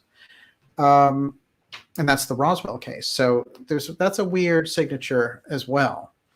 But one thing I want to say about Van Herk, let's go through his thinking for a moment.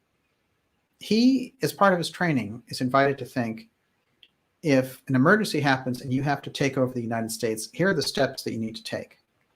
You need to round up dissidents, because we've already seen in the 70s they were making lists of people who didn't like the government's policies.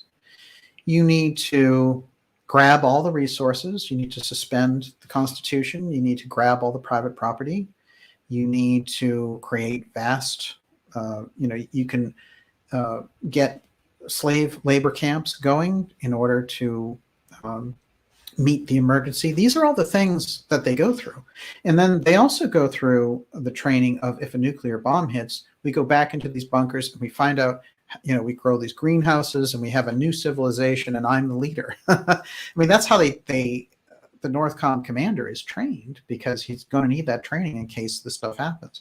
So you have to go inside their mind a little bit and say, this is what that apparatus is all about. So we should know that's where they're coming from. Now, I'm not saying that he wants to do that personally. I'm saying that's the training. So then the people behind the scenes who have been putting that COG system together in secrecy for years and years, that system, because it's so secret, gets exploited by this deep state group. And we've seen throughout history, like in Iran Contra, the JFK assassination, and these other incidents. I'm sure the 2008 coup, financial coup, dramatic, probably in relation to this COVID aspect. I know that in the COVID case, the COG commander came out, and it was Terrence O'Shaughnessy who I reported on heavily before Esper made him retire at early age, 54, and then they installed Van Herk. But when COVID hit, he was everywhere. He was on a ship in New York saying, I'm inviting all these people to the bunker. We're going to have a big meeting. It's so big, I don't know if the bunker can handle it. This was the kind of language that we were getting from O'Shaughnessy. And he was the Northcom commander who would become the COG commander. And there were these praise articles suddenly out of nowhere in Newsweek, which we called out. And they were like, meet your new combatant commander. And did you know about this group, JSOC, the Joint Services Command, who would take over Washington, D.C. if Trump gets COVID? I mean, they were gleefully going over the anti-constitutional cliff. And then what happened was interesting, because it's a loaded question anyway.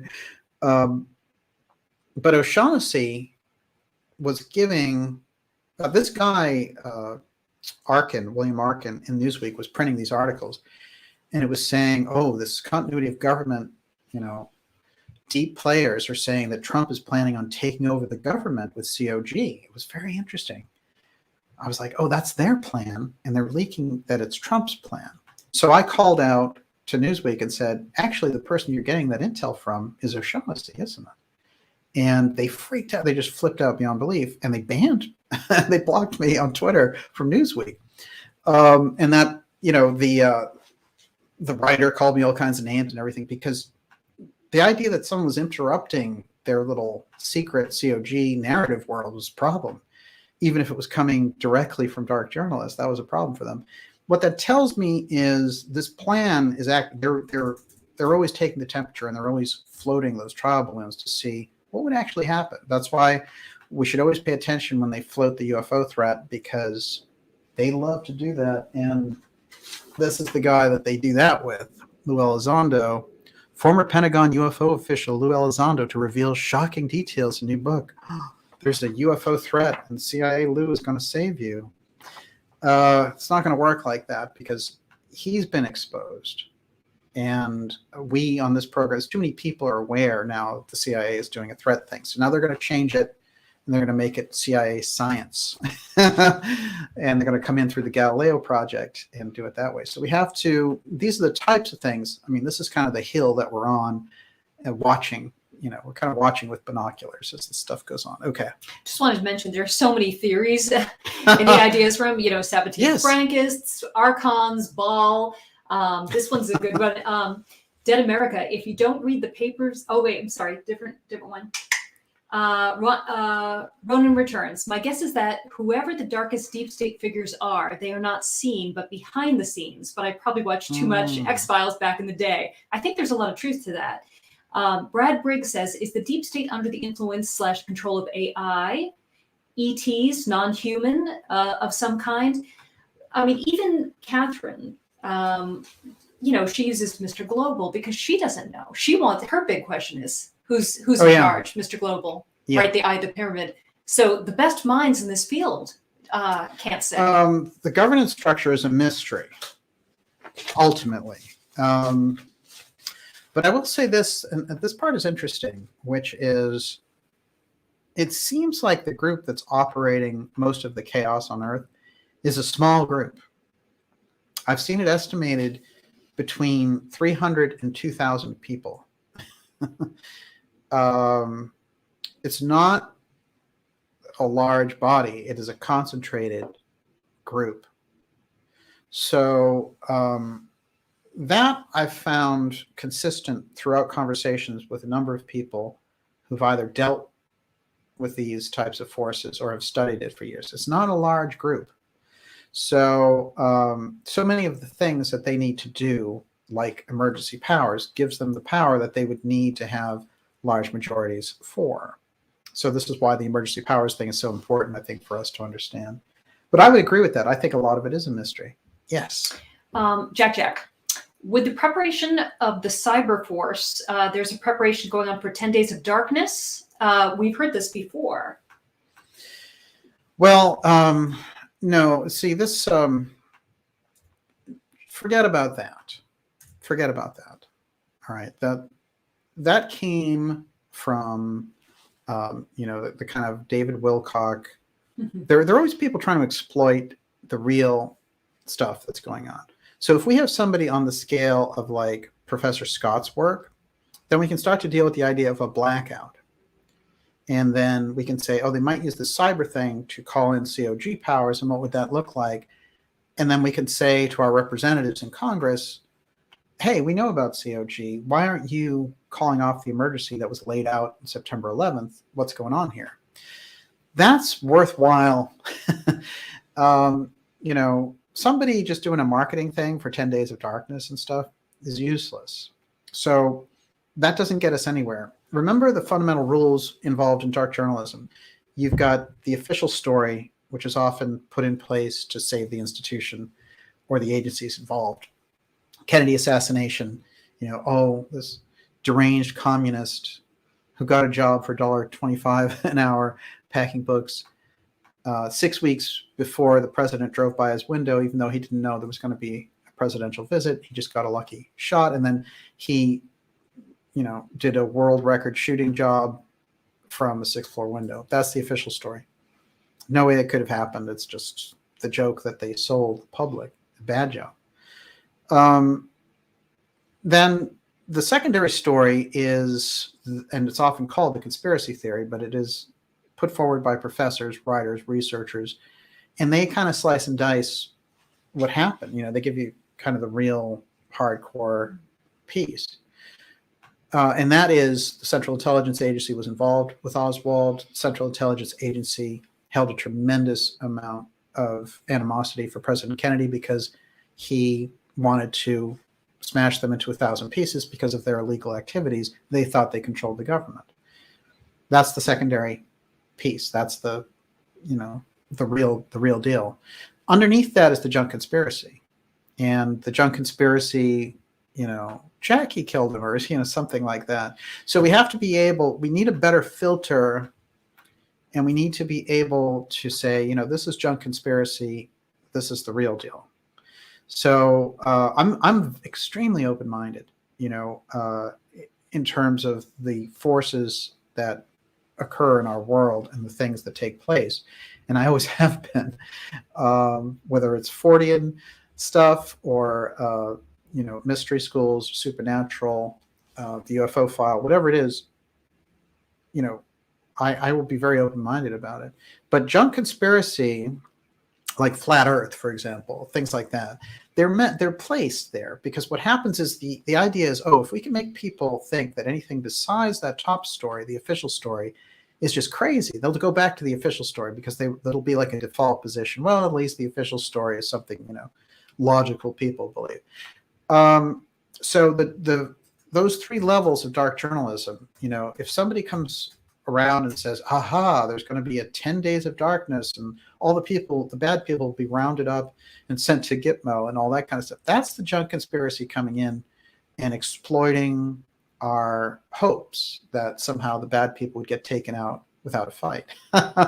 And I could appreciate it. I have hopes like that too, but I think it's better to stick to the real thing. And, that's far out enough as it is. Yes. Okay. Mitakuye Oyasin. Can DJ comment about the Fauci biolabs in Ukraine? Seems legit via U.S.-Ukrainian embassy publication. And Terry Doherty says, I heard that's what Putin is blowing up, biolabs. Well, the only thing I think is interesting, I would refer everyone to John Rappaport did a very interesting blog entry newsletter today.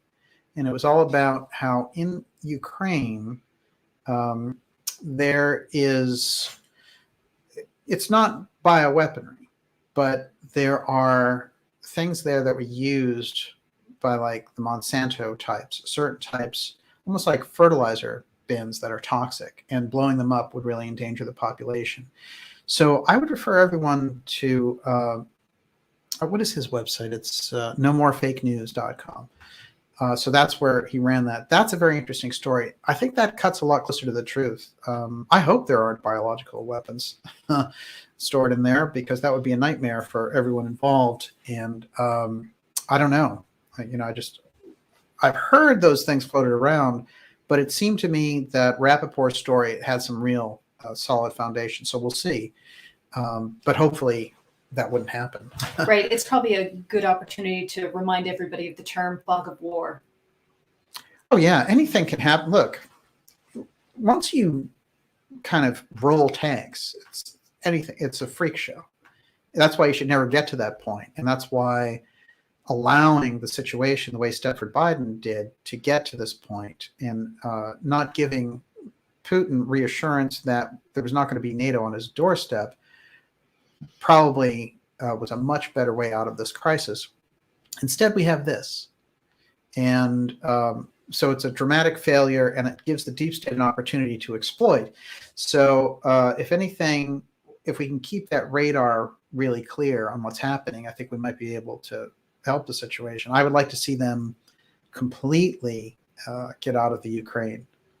So I don't think the Russians should be in there at all. And I don't think the people on the ground should be suffering like that. And I do think the United States should give an assurance to Russia that we won't put NATO on their doorstep, because NATO is fundamentally a kind of a hostile entity to Russia. And so it is provocative in that sense. There's no doubt about it. But that doesn't justify anything that Putin did. In his own speech today, comparing it and saying, well, the United States did the Iraq war and it turned out to be.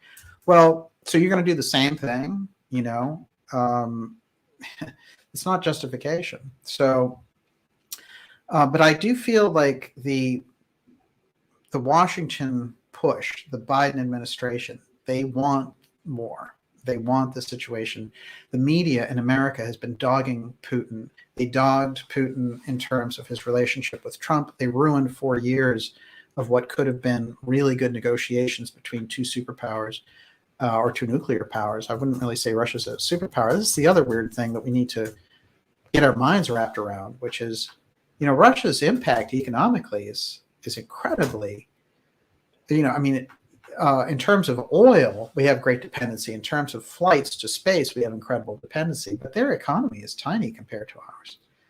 And their military is as well. So let's not get into this is the United States versus an equal sized power on the other side. No, it's a much smaller thing. The fundamental understanding around Russia is that their economy, basically, their military budget is for a whole year is what we spend in a week.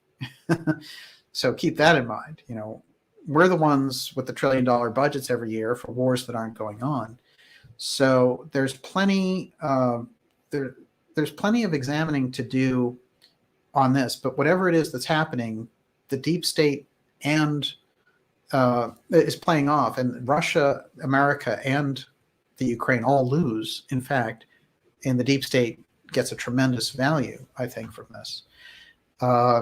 So this is the nature of the problem, I think, with this crisis. Yeah. Okay, but Putin and Russia have a lot to gain from this, right? Russia is the breadbasket of the world. Wheat prices Ukraine are going to go is. up. Was that Ukraine is? Ukraine is the breadbasket, yeah, of that Okay. area. Yeah. So William Ledger says, do you think part of Putin's calculus was German access to oil and gas? Scarlet Fire says, are we importing Russian oil to supply NATO to fight Russia? And Jordan Banner says, Biden shut down the pipeline with Canada his first day. So we are without a solid supply. This is a problem. Well, think about it. We're still talking about really archaic forms of energy here. I mean, we've gone very far beyond this in reality. Those things have been suppressed when people have introduced alternative technologies, alternative energies, and things like that. Some of them wind up dead. There's an X-Protect just for those guys. So what are we really talking about? We're talking about groups that want to hang on to the kind of oligarchy that they get from the oil profits. And they're moving into this green thing, but they're trying to make everybody slaves under the green banner and saying, oh, we can take private planes, but you can't even drive your car anymore. But don't worry, you won't own anything, you'll be happy. So there's a sick thing. And we saw the illness on display when John Kerry came out and said, look, I hope Putin in the middle of this war doesn't forget about his climate commitment. I mean, it was really, dude, there are people dying on the ground. You think you and your phony war on the climate is really worth inserting into this conversation, Mr. Married to the Heinz ketchup fortune? I mean, come on, this guy used to be Secretary of State. So this government, the Stepford Biden administration is a despicable government, and the Secretary of State, Blinken, is one of the worst. I think the defense secretary, the way he dealt with his own soldiers during the COVID thing, I mean, it's just horrible. So they need an entirely new administration. And unfortunately, I don't even know if Biden will survive his term, because he doesn't seem cognitively with it and he doesn't seem all that healthy. But that just leaves us with Kamala. So I don't know. It's hard to know what to root for except to get rid of them in 3 years. That would be nice. Yes. Or sooner. So, all right, I'm going to bring this up. Wendy Eder, what is driving the depopulation agenda? Because that's one thing we are sure of. They haven't been able, they can't control this size of a population. And we know fundamentally in their own tracks and in the Georgia Guidestones and things like that, the population that they're looking for that they think is manageable is around 500 million. And so the way that they dealt with it was while they were acquiring power, they were encouraging everybody, and they never mentioned the population issue or the resources issue. And they never mentioned environmentally the kind of destruction that they were doing. They were fattening everybody up and saying, hey, don't even think about this stuff. And now what they've done this is the way that I see it, behind the scenes, they've worked out a plan where they can lower the population dramatically, and they can make a big, the most kind of impact by subjugating the entire population to a global control grid. So this is where they're coming from. And so they decided we'll do it behind the scenes through this pharma takeover and things of this nature. That's where they're coming from. They didn't have the open conversation in the 1980s and the 1990s saying, the population is going faster than the resources and we need some balance there, because they were making all the profits. They also didn't stop and say, you know what? We all need to get green and we all need to get environmental. Because the thing was, they were making such a good profit by destroying the environment. You think Apple was ever good for the environment? No. The oil companies, forget it. Many of these companies were dumping battery acid into pure streams, So we've seen this. Their regard for the environment is nil. But what they see now is they're saying, aha, we can introduce carbon credits. We can make everyone dependent on the fact that we destroyed so much of the environment. And I don't think the alternative media should shy away from the fact that the environment is in rough shape. I know. I wish they would talk more about the environment, yes, right, than climate change. But they obviously figured out that they had to create this urgency, right, and that the environment didn't do it, right? Right. You know, it's too soft, it's too vague. The greenhouse effect. Well, you know, environmental degradation. Yeah, we were talking earlier in the ideas room about Fukushima still dumping radioactive waste into the Pacific, right? Oh my God. What is that doing to you? Haven't had sushi, right? Because of that, you know, I miss sushi. Our oceans are dying. There are some serious problems here, but they obviously think that we can't handle the complexity of the issue, right? Well, I think it's true, and it's deeper than that too, which is, if we understood, we wouldn't let them destroy the environment the way that they have. Instead, what they want to do is they want to turn it around and say, you need to pay for it in order for us to fix the environment, and you can't use anything anymore, so you get restrained. What they should be saying, and what should happen, is there should be a citizen movement saying, you know what, you guys have billions of dollars on your balance sheet, and it's just hanging out there. You know, you should pay 10% of your profits to clean up the environment that you destroyed selling us stuff. And that makes sense to me, because they're sitting as the 1% of the 1%, and the money keeps flowing to the top. Look at those COVID numbers. Look what happened during the 2 years of the COVID crisis. All the money went to the top. All those billionaires got richer. All those companies got bigger, and they destroyed small business on the ground. This is the fact. This is what we're living in the middle of. So I think the way we can regain momentum is to call things out properly, not to hide from the fact that the environment's destroyed and say, like, oh, you know, the environment being destroyed is just a lie by the New World Order or whatever. No, they have done serious damage. Even nuclear tests have done serious damage to the environment. They need to pay to clean it up, and they also need to adopt strategies to lower their own pollution levels. Look at China. They moved all these factories from America to China because China didn't have any of the environmental regulations. So they pumped all this junk into the air, and, you know, their citizens got used to wearing masks. Well, I think that's where the mask thing came here. They were like, oh, maybe we can mask everyone around the world, not just the Chinese. So the Chinese people are wonderful, by the way, and have given so much to culture. And it's these governments, again, the CCP in this case, who want to do what? They want a coup in America. So I think this is the way we need to keep on top of it, which is not to have buzzwords or be afraid to confront the idea of the environment on the alternative side, is to call it out and call it their destruction of it. That'll help us get a lot further with this. Yes. Okay, Sandra Sword. What is going on with Sean Penn? He's in Ukraine making a documentary and met with leadership. Prior, he went to Haiti and New Orleans, Katrina, and did a story in El Chapo before he got busted. What is the deal with Sean Penn? Oh, this is very, very unusual. I mean, what kind of timing is that for him to be there? I don't know, but I always think it's strange when things like that are involved, because probably he's going to do, you know, how the Russians invaded Ukraine, and CNN will run the documentary. But I always think it's weird. Time and place is significant. And, you know, if anything, I just wonder what kind of pre-warning he was given on his way over there. The rumor in the chat is trafficking. I don't know. You know, here's the thing. Like, I think that Hollywood has a serious issue, but it's one by one. You know, it's like, I don't think that every celebrity is corrupt just by being a part of that machine. But I do feel like there's a heavy level of corruption. And well, we know a lot of them are in the CIA.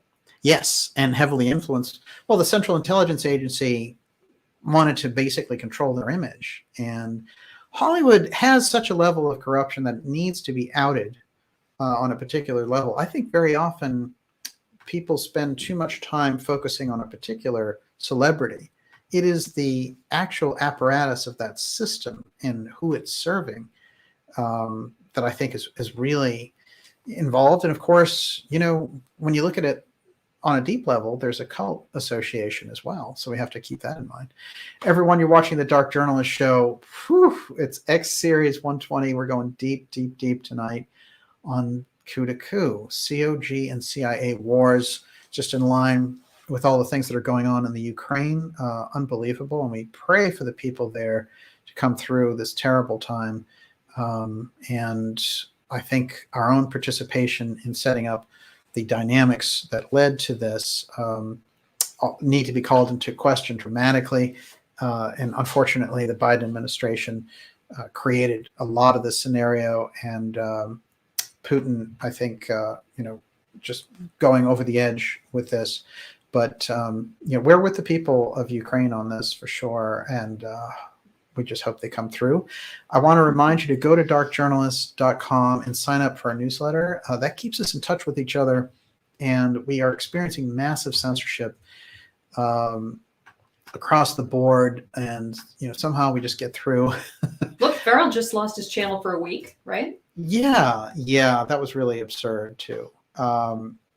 But I will say this, that the best way for us to stay in touch really is the newsletter, because it gives us the ability to talk to each other without means of a social media network. I like the social media networks, and I do my best to communicate with people on them. Unfortunately, things like, as we know, Facebook and Google and all the rest, they have some very, very, dark policies related to data, and we know the deal in relation to it. But I still think that the conversation that we're having here is the conversation that these groups are the most afraid of. And if we can keep that momentum going and the kind of communication we have in the ideas room, that's the thing, that's the way that we create the wave. And we're doing that here right now. So we're going to take some more of your questions, and I have a little more on COG also from the Reagan era, but I'm going to get to that later. Can I throw you a question? Yes. Mind Control Inc. Does DJ think China could use this as an opportunity to invade Taiwan? I think it's inevitable. These questions are interesting because they involve so many geopolitical factors. But I'll say this, that suddenly it seems like the Biden administration is playing into that weakling picture. And this is all part of the strategy, I think, to be like, we have an aggressor on our doorstep, and we need to really pump up our defenses and all this kind of thing. In fact, I think when we talk about Taiwan, it's a problem for every president going in, what China is going to do with it. I think that China, both in the South China Sea and in Taiwan, have goals, and it's just a matter of time before they make their move on that. I noticed something. I had a headline in here about, let's see if I can find it. Oh, this is one of them. Russia vetoes UN security action on Ukraine. China abstains. Abstain in a situation like that, where Russia has gone in and bombed the population. I mean, they're basically saying, we're with you. We just can't say it too loudly. Another piece that I found interesting was that Biden tried to supposedly go behind the scenes and share intel with China, trying to get them to tell Russia to back off. And instead, China shared the briefings with Russia. So, China is just playing a game for themselves. They've become an incredible manipulator of the American system. So the CCP, I think, is particularly dangerous. And I think those in the government that owe their allegiance to the CCP need to be called out as well. And some of those people, like Eric Swalwell, and I'm sure Speaker Pelosi and others, the kind of coup style activity that we saw during the pharma crisis that we're living through with the mandates and all that stuff, so much of that has a Chinese stamp on it for the social credit system. And I think what they're trying to do is figure out how to get the American version of that really fine-tuned to Americans. Because in China, it's a very different thing. If you say something wrong, then they can just drag you off, and that's the type of system that the Chinese have run. It's not very enlightened. People may have a problem with what we've developed here in America, but I'll tell you, China is not the heir to the moral throne. And this is a big problem of it. I think even the way that we're calling out Putin for his actions ring hollow because of what we've been up to. So there's a kind of a moral vacuum, you would say, an ethical breach in all this. And that needs to be occupied, or else the world devolves into chaos. And so It ain't the Chinese who like to grab people and torture them for social media posts. That's for damn sure. So the Chinese government is doing that to their own people, and the people are great. So, in our country, we have to throw off the censorship while we can. We need to not obey the mandates, and we need to really tell this government, we live under a constitution, you swore to it, and you need to fulfill that obligation. Yes. Shashkila is reminding us that there is a constitutional convention coming up. Oh, that's interesting. I actually would like to know more about the dates on that, but the idea fundamentally of changing the Constitution with this group in power is, I don't think anybody's up for that. And unfortunately, it was interesting because we had all these justices added to the Supreme Court, and people thought, hey, there's going to be good things that will come from that. And all the Supreme Court offerings have been completely disappointing. So, they used to blame that court and say, hey, it was too liberal or whatever. No, it doesn't matter who's on it. Apparently, they just have to kind of play to that tune, because if they don't play ball, they're not going to be there. But I think what we need is a kind of a middle ground to rebuild the republic. And this is something I'm going to develop more as we go along. But there's a lot of things that have reached a point of corruption where we need to kind of move into a different system that owes more directly to the Constitution that the country was founded with. And so many people are aware of that, and I see that great groundswell in America. What I don't see it in the establishment and those who control the media and Netflix and the entertainment world and Hollywood. They're living in this very different world, and that's a very controlled world, and they're trying to make that. They're trying to construct that reality and tear down their enemies, those who challenge them. So that imbalance of power, it's interesting because I think the numbers are actually with people who think the way that we do on this, which is, we need a system that adheres to the Constitution. There's no question that the majority is there, but the ruling factors have no interest in that Constitution. As a matter of fact, they opposed it back in 1776 and 1789 when it was ratified, and they still oppose it. To them, it's just an anomaly, a blip. They want to get back to being the oligarchs, and they're getting a pretty good try. All right, we'll take a couple more questions. What do you got? I wanted to follow up on this. Chris Bradley says Russia and Ukraine are 30% of the world's grain supply, cascading food supply chain shortage.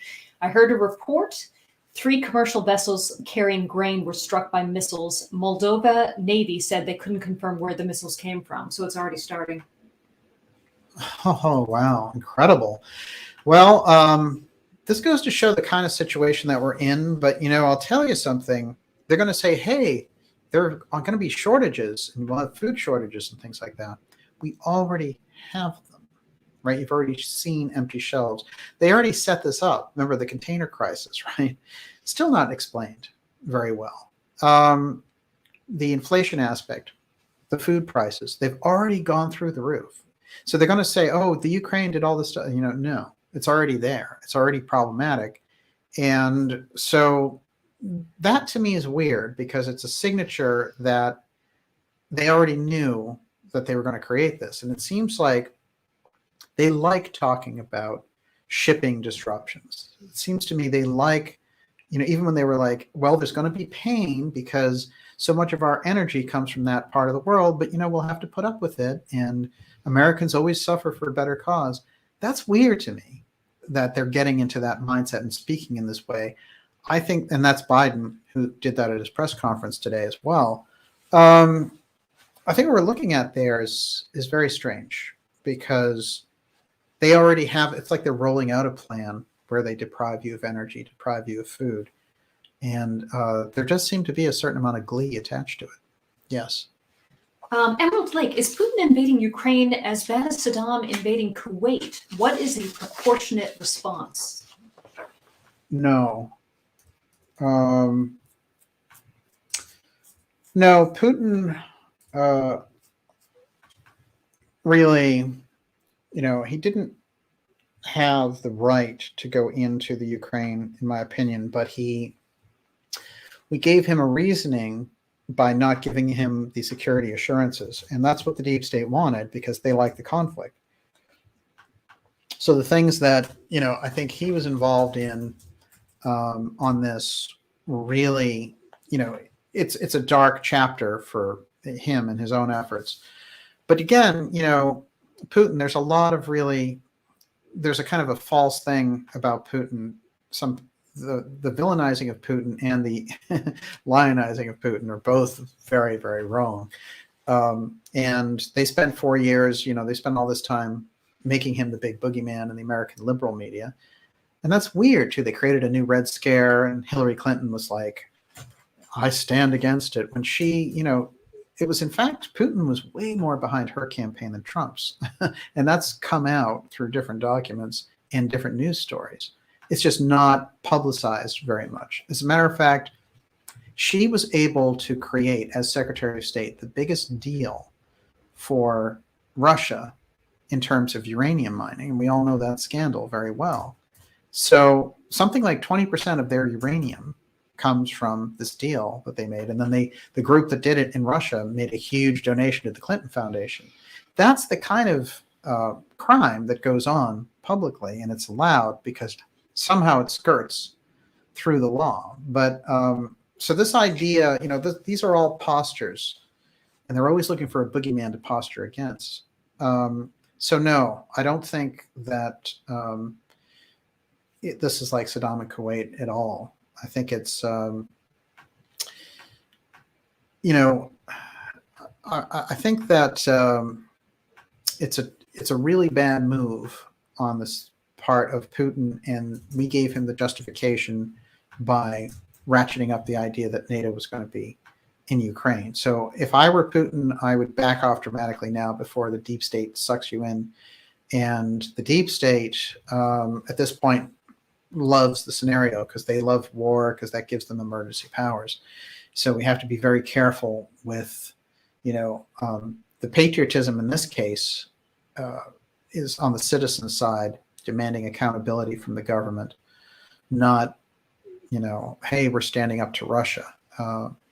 And I think that for the people in the Ukraine, we have to look at the suffering on the ground. And if anything, one of the things we can do as a superpower is do our best to alleviate the suffering on the ground. Too bad that the Biden administration didn't negotiate its way out of this. It could have. It had the ability to do it. I believe the CIA and the deep state were playing both sides very tough on this. Yes. Okay, so Ivan Langley is asking, do you think the American people will go defend the border if nothing is done? We know that border guards and whatnot are being sent overseas to protect NATO allies on the border of Ukraine. Oh, are you talking about the U.S. border? Yes, yes. Oh, yeah. Which is going to be completely undefended. Well, here's the thing.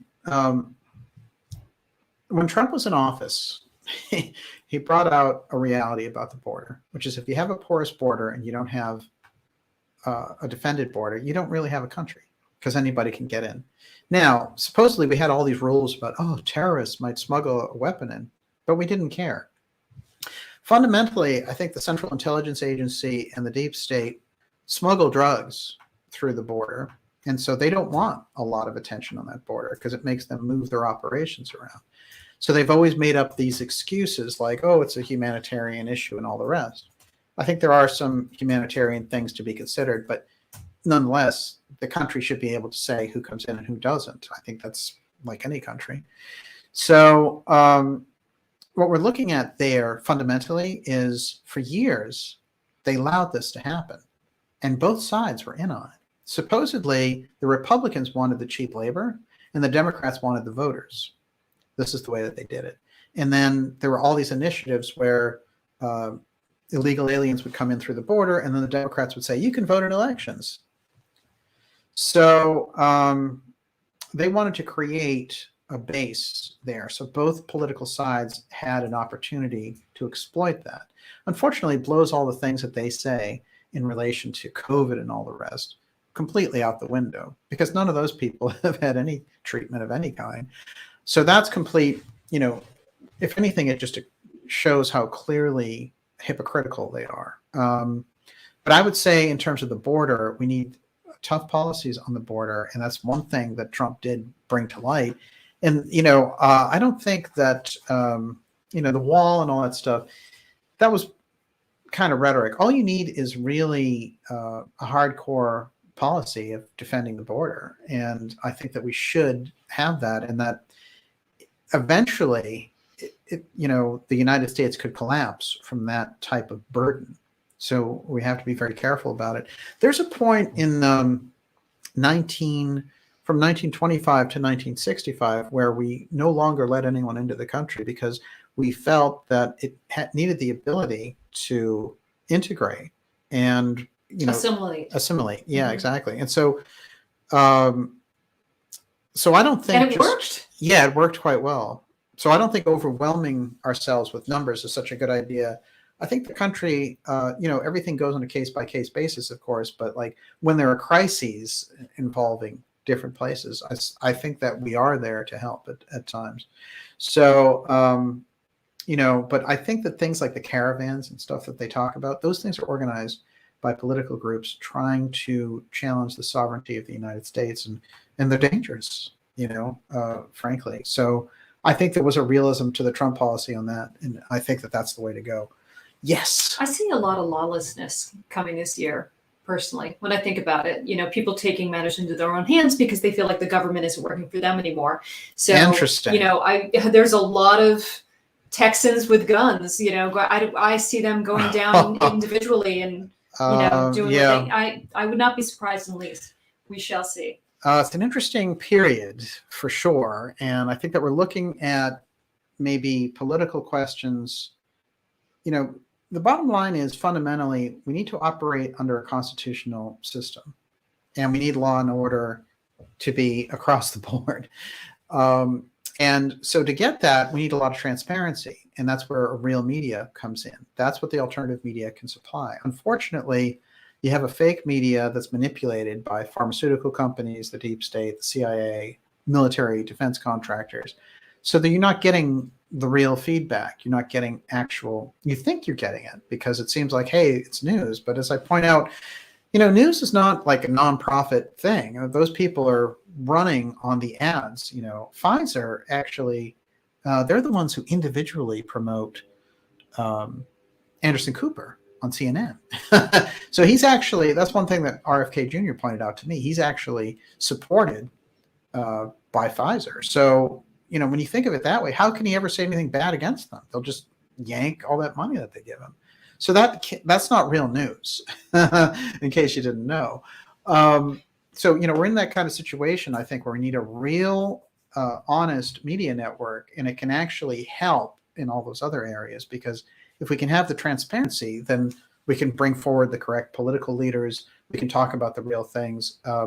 And we can blow out the social media censorship, which is crucial because that kind of censorship is so dangerous. And it's a very small group that's trying to do it. Every American voice, every voice around the world should have the ability to be heard. We earned freedom of speech through centuries of royal dictatorships. We overthrew, in America's case, we started our own thing, and we earned the right to free speech. You're not going to take it away. Yes. Do you want to mention the trucker convoy to DC at all? There's more coming on that. I'd like to see a little more on it, but it is interesting. I think that the war talk took a lot of the oxygen out for the convoys, and I think that was also useful for Biden and weaklings like Trudeau, who were really afraid of this, and the only moves they could move, if you want to compare someone to Hitler this week, you have some contenders, but Trudeau certainly is a number one contender, because those are just citizens who were protesting the policy. Another thing I'm going to point out is that the person in charge of the cyber task force thing again, Avril Haines. Avril Haines comes up a lot, and this has to be really acknowledged that Avril comes out of the Obama administration, where she was the deputy CIA director to John Brennan. Brennan, known as the Drone King because of his propensity for dropping drones on wedding parties and things like that in other countries, looking for one terrorist and saying, well, we killed 50 people at that wedding party and didn't get our guy, but that's part of doing business. These are the types of mentality that we have rolling around at the highest levels of the Central Intelligence Agency. And although he was largely responsible for that policy, one of the things that Avril Haines was able to do was find all these legal justifications to drone strike these individuals. And she was part of the process of drone striking an American citizen who was overseas, who, was now, they said, oh, he was a terrorist, so we were able to do it, even though he was technically an American citizen. This is an incredible breach. But that just shows us where she's coming from. So she's been a real big push on the UAP threat thing. She's in the center of all that. And now this office, the ASRO, that was attached, this UFO research office that was attached to the NDAA, the National Defense Authorization Act, they have to answer. That's Kirsten Gillibrand from New York. They answer now to Avril Haines. So that whole UFO threat thing, again, falling right into the Central Intelligence Agency's lap. And now what else does she have? She has the cyber warfare task force. So they're answering to her. So there's too much power in that individual. And, she is somebody, as the director of national intelligence now, the DNI, she wields a tremendous amount of influence in that administration. And her background shows her to be a corrupt dealer in intelligence, working for John Brennan, who was highly questionable, lied to Congress, bugged the Senate, and was known as the Drone King. So, these are the people that are in that administration. This is part of the problem, I think, that we're looking at. So we need to keep that in mind as we go along here. Yes. I just wanted to mention lawlessness was probably not the right word to use. I meant taking the law into their own hands. Which one? About Texans with guns guarding the border themselves. I'm getting a little pushback, and I didn't mean any offense that way about lawlessness. It wasn't a judgment. No. You said it correctly, which is, fundamentally, it is the government's prerogative and we pay them to guard the border. So, the idea of taking it into your own hands is not, people may be forced to do that if it happens, but, the idea fundamentally, the way the government is set up is just like, we don't patrol our own neighborhoods and things because we pay for a police force. It's the same type of idea. So in essence, you're absolutely right, but I know what you're saying, the spirit of it. All right, what else you got? Okay, I know nothing about this. So Tracker 001 says, biblically, does DJ think this is Gog and Magog fighting between themselves at this time in history? And what do you think? Well, I think that we kind of come through a piece, an era here in the 20th century where we went through World War I and World War II, and we're supposed to move into a kind of enlightenment about war. And instead, that enlightenment, which was starting to happen, and I think happened through the rejection of the Vietnam War, ultimately as a society, even though it went on for years and years, and moving into these different periods, we had the ability to move this culture in a totally different direction. That enlightenment got subverted dramatically, and it got subverted through these entities that we're talking about, these political forces inside the deep state. So when you get to who they pray to and who's behind them, it gets to be a very interesting question. Of course, that's something we study very deeply here on the show. I would say there's an harmonic force, as Rudolf Steiner puts it, moving us into a scientific dictatorship to separate us spiritually. And I think that's a crucial realization. So if we can remove that spiritual understanding and just become scientific instruments, that's the force. That's the kind of brute force world they're trying to move us into. And juxtaposed against that, I think, is this rising consciousness. So you're right in the middle between the two, and you're feeling the tension between the two. And it's, whenever they talk about those amazing clashes there in the spirit realm, in the physical realm, it seems like we've moved into that period and we're starting to face off against it. Some people might say you're facing your own shadow, and this could be as well. And I think one of the things I like about Steiner's work is when he talks about facing Ahriman, it's not running away from Ahriman, it's taking it on and actually learning from the fight. So that's what we're trying to do here. But I recommend, I think Steiner's work now, 100 years later, makes a lot more sense. And it was like the guy was just looking forward, much like the Casey work, and seeing the things that we were going to be facing. But it's a shame, I think, as we find ourselves looking at this war unfold, that we've gone through these major wars and still haven't learned in the grand scheme of things.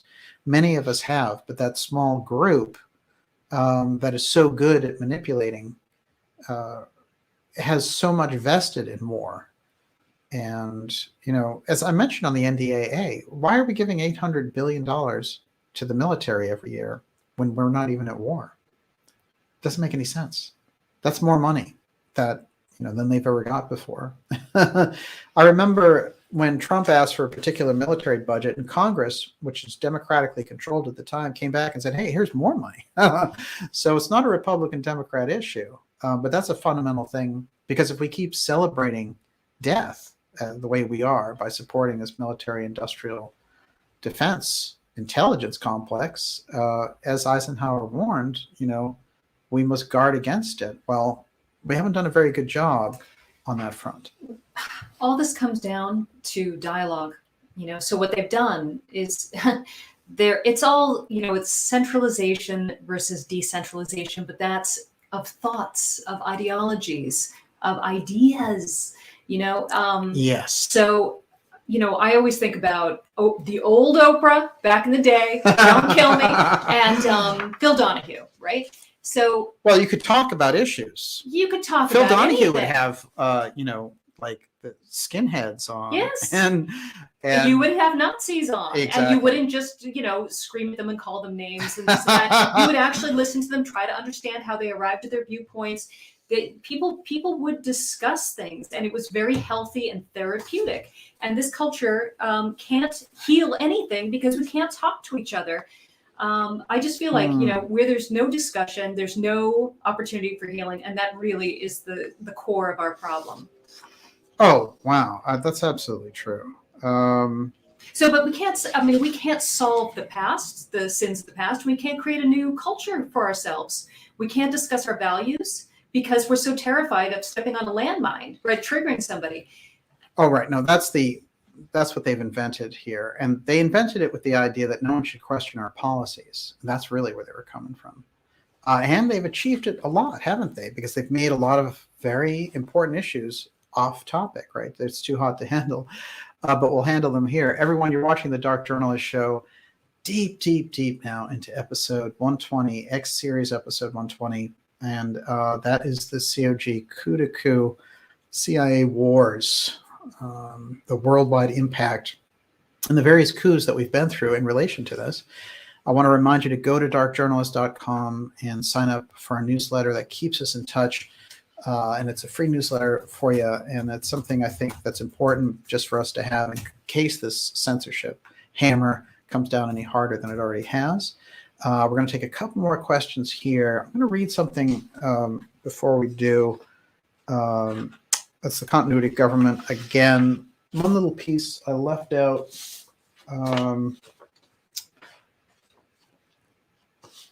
Well, there's two things here. Actually, I wanted to sneak this in as well. This is about that leak I told you where the CIA got caught grabbing all of this data and keeping track of all these citizens. And these two senators ran it out. So here it is, Associated Press. The CIA has secretly conducted its own bulk program, the lawmakers wrote, and the rest of the line being redacted. Okay, so there's something, they were doing a specific type of survey. In other words, maybe college students, for example. It has done so entirely outside the statutory framework that Congress and the public believe govern this collection of information, and without any of the judicial, congressional, or even executive branch oversight that comes with FISA collection. They continued, referring to the Foreign Intelligence Surveillance Act. Quote, this basic fact that has been kept from the public and from Congress until the PCLOB report was delivered last month. The nature and full extent of the CIA's collection was withheld even from the Senate Select Committee on Intelligence. But what that tells you is that Senate Select Committee is supposed to be oversight for the CIA. They don't care about them at all. They had to discover this stuff on their own. The CIA did not volunteer it because they like to do their own operations, and they're extra-constitutional and completely illegal, by the way. They called for the CIA to release information on the nature of the agency's relationship with sources and the legal framework for the collection, as well as the kind of records being collected and how much of Americans' data was being maintained. They also pressed the agency to declassify information on the rules governing the use, storage, dissemination, and queries, including U.S. person queries, of the records. In a statement, the CIA's Privacy and Civil Liberties Officer, Christy Scott, said the agency takes its duty to protect the privacy and personal liberties of the U.S. residents seriously. Well, obviously you don't, because you're collecting it illegally. It's ridiculous. Quote, the CIA recognizes and takes very seriously our obligation to respect the privacy and civil liberties of U.S. persons in the conduct of our vital national security mission. All right. So, for example, they don't like your viewpoint. They need to collect a profile of you and all your friends. That's their vital thing. And you know what? Forget about the law, because we're doing our program. But don't worry, we'll safeguard the information. We'll just read it ourselves and know it. All right, so they don't like the dark journalist talking about COG. Well, we'll just monitor him and all of his friends. See how that works? It's just, it's whatever serves them, and then the glib way they respond to it is, don't worry, we'll keep the information. It's, when that's the illegal part, not just safeguarding it, but conducting the surveillance in the first place, totally illegal. Scott said. Scott went further. CIA is committed to transparency, consistent with our obligation to protect intelligence sources and methods. According to the report, recommendations declassified by the CIA, agency analysts using the program that looks for information related to U.S. persons are warned by a pop-up box that doing so requires a foreign intelligence purpose. However, the program does not require analysts to provide a justification for their search, according to the recommendations, which urge the agency to require them to do so. In a statement following the declassification of the redacted letter and recommendations, Senator Wyden and Heinrich noted that FISA had received scrutiny in the past. Quote, but what these documents demonstrate is that many of the same concerns that Americans have about their privacy and civil liberties also apply to how the CIA collects and handles information under executive order outside the FISA law. In particular, these documents reveal serious problems associated with warrantless backdoor searches of Americans, the same issue that generated bipartisan concerns in the FISA context when they were doing that during the 9/11 period. So they just developed this program. They won't say what it is. They grabbed all this information that's completely illegal, and they neglected when the warnings came up and said, oh, you can only do this to a foreign individual using FISA. You can't do that to American citizens. Screw that. We're just going to collect this information anyway. By the way, doing that and having that come out is interesting timing. But doing it before this Ukrainian thing is quite wild, because some of the strangeness that we've seen in terms of promoting Biden, there's been a lot of bots out there promoting Biden and saying, Stepford Biden has my vote for standing up to those Russians and all that stuff. The weirdest array of those bots has them saying, I would gladly be drafted by Stepford Biden for this battle. Think about that. What is it that they're planning? Where are those bots coming from? And they're around. Those are the types of questions I think that take us deeper into the heart of what we're talking about. Okay, 2 more questions, Miss Olivia. Jack, what is the role of COG when the Queen dies? How can it affect the world? Well, technically, COG doesn't. COG is a American construct about the American government. That's the continuity of government. Now, what they're doing is it's going global. So the COG rules, again, suspend the Constitution of the United States in the case of an emergency, whatever they deem an emergency. And they were considering with COVID, they got away with so much martial law, right? They made people do things, they made them stay in their house, all that stuff. That's completely unconstitutional and completely illegal, but they were able to do it through an emergency rule. So continuity of government is the next level of that. It divides the country through Northcom taking over, and they set up regional governors, and Van Herk becomes the leader of America. So the type of incidents that it would take normally to activate something like COG would be a nuclear attack, for example, which decapitated the head of the government. So even under a nuclear attack, a president is supposed to stay in power. So they changed the rules just before 9/11, and they made it any emergency, not just a nuclear emergency. So now, how do they define emergency? Could that be a cyber attack? Would that be the emergency that would trigger COG? And it would be like, oh, Stepford Biden's too old. Let him step down, and we'll put this General Van Herk in. He can run the United States. Well, after seeing Canada activate their emergency powers, even for a short term there, those powers have never been activated. His dad, Trudeau's dad, well, supposed dad, activated a different emergency plan, oddly enough, in 1972, but this one has never been activated. So I have a feeling there was a reason. They were like, this is the opportunity. We have a rare opportunity to try it. You can just picture Chrystia Freeland kind of, getting really greedy and excited to try this out against her fellow citizens. But in terms of the Queen dying, there's no specific rules about COG that would be activated for that. They just have a normal succession like they do over there. But there are circumstances under which their emergency powers could be activated. And what I've been seeing, and we saw it with Canada, which is they're acting like the continuity of government, canary in the coal mine. Yes. Yeah, Jack says U.S. Northcom includes Canada. Yes, but that's true. But he was talking about the Queen. Right, and the Queen is considered true. But the idea is that the Queen is not, she's the titular head, but there's a whole government apparatus running Canada out of the UK. So the way I would look at that is you're not going to see, it's not going to be the death of a person that's going to activate COG. COG is an emergency. And remember what they love. They love emergency powers.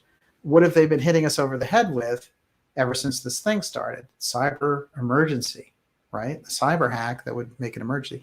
That's where they're going. This is the thing I think we can head off at the pass by being aware of it. Yes. What else you got? Black Zionist. Ask DJ, does he remember Jade Helm and what that was about? I did an interview with the late Jim Marrs that's still on this channel, and they shockingly they took down a lot of Jim Marrs, my interviews with Jim Marrs, but that one's still there.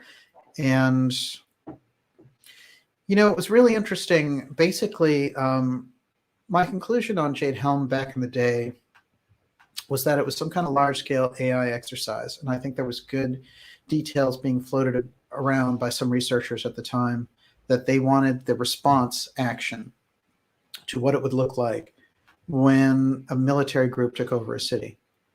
And that's what the drill was all about. And I think it was hyped, and that some people had a huge knee-jerk reaction, like the InfoWars type thing. And I could appreciate it, but also, it got into like a fear porn level with it. So it was really over the top for a certain point there.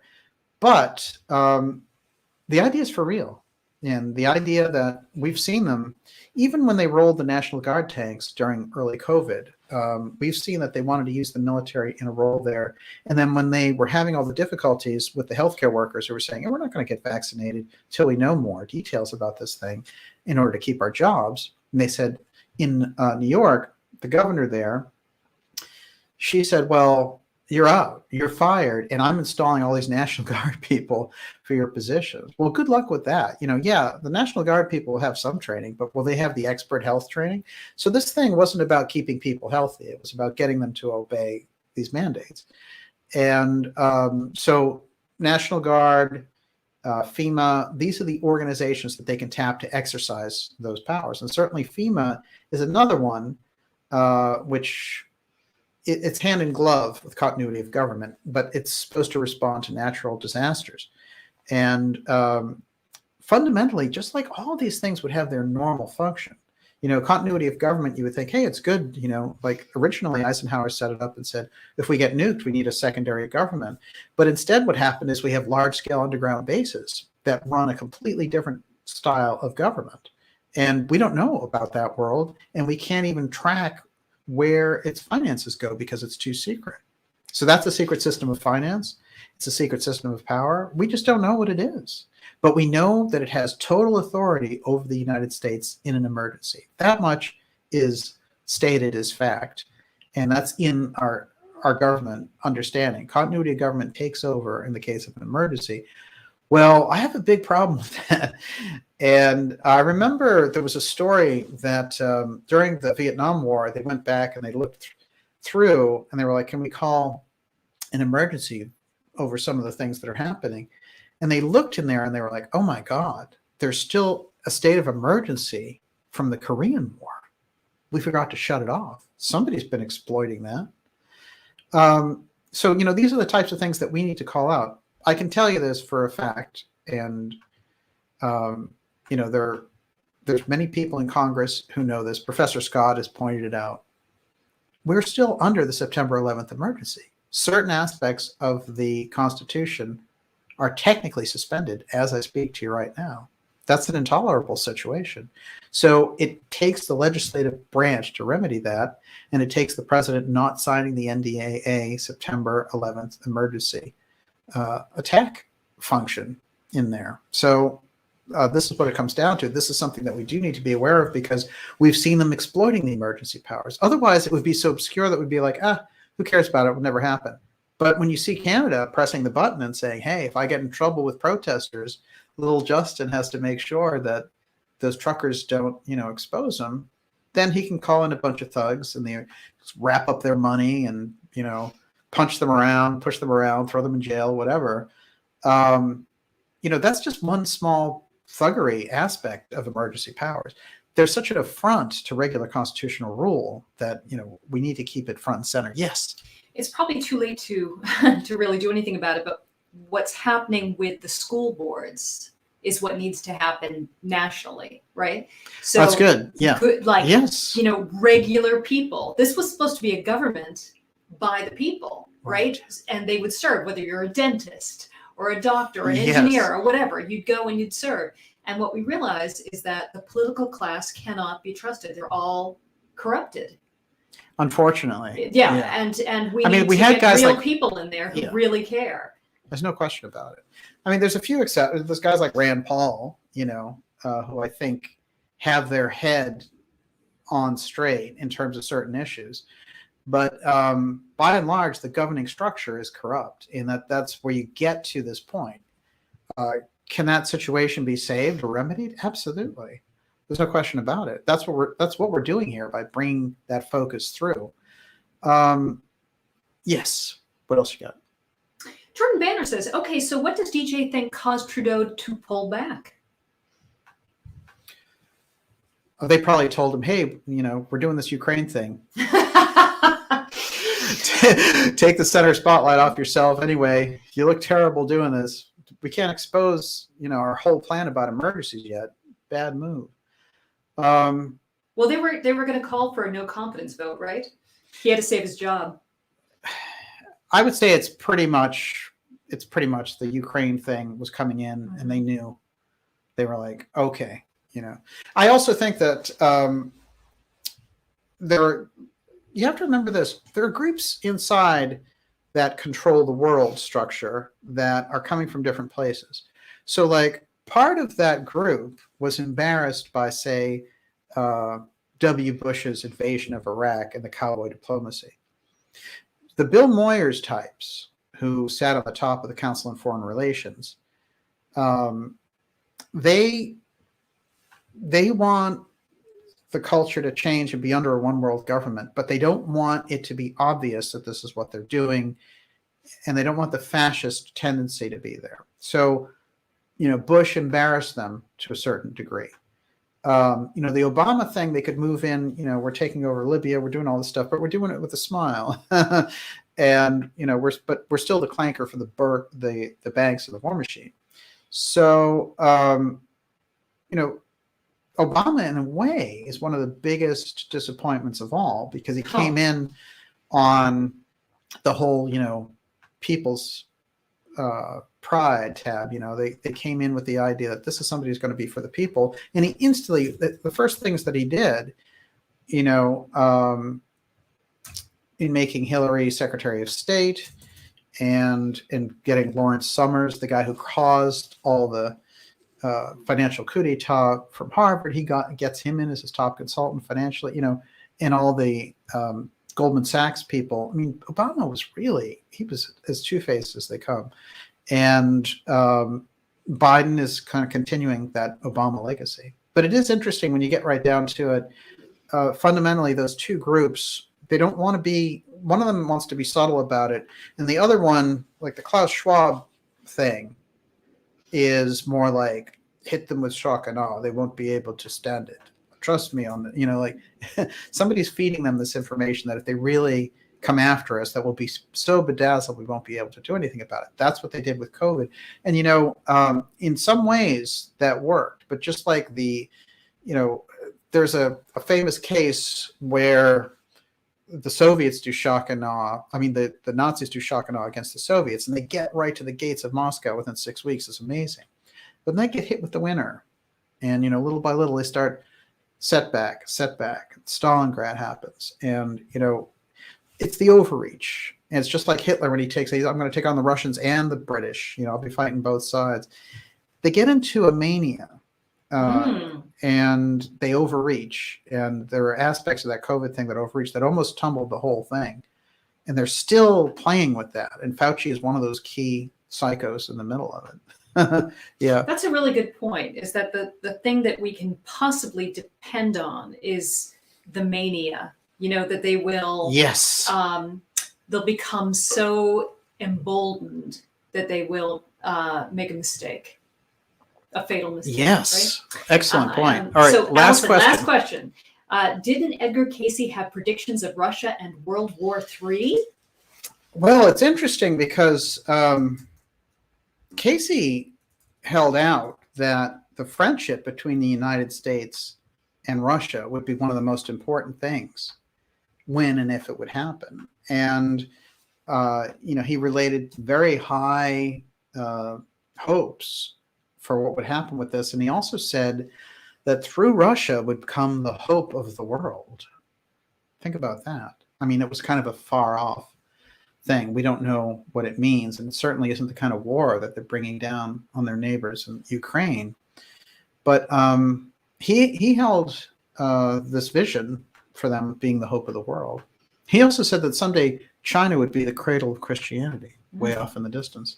So these are interesting pieces. But, you know, one of the big things that Casey mentioned in terms of the world affairs readings was that the general fight in America, ultimately the revolution that would tear it apart or bring it together, was the difference between capital and labor. And it's the attitude of capital to labor. And this is simply the corporations versus the average people now. This is where the battle is. And those corporations get together at Davos and figure out how to round up and limit the citizens' rights. That's what they do. That's what the World Economic Forum is all about. That's what the deep state is doing in the Ukraine. It's the people on the ground that are suffering. through their chess moves. Oh, it was a master chess move. No, it's not a master chess move. You just killed thousands of people. It's sick. So, there needs to be a realization. I think the realization on the ground with people, this is the problem. I think that people are waking up, and I think the structure on top is a heavy weight. And I think also the structure on top is upside down. The people that have risen to positions of influence, like Zuckerberg and these types of people, they don't have any real internal development. They don't seem to possess a lot of character. They seem unethical by nature. Gates, these are not very advanced people. They've just gotten good at one good material thing. Can we actually go into that for a minute? Because I think a lot of this comes from easy lives. Yes, living in mansions. Yeah, not even as adults, but just, they had kind of easy childhoods. Oftentimes they're children of, elites, if we want to use that term.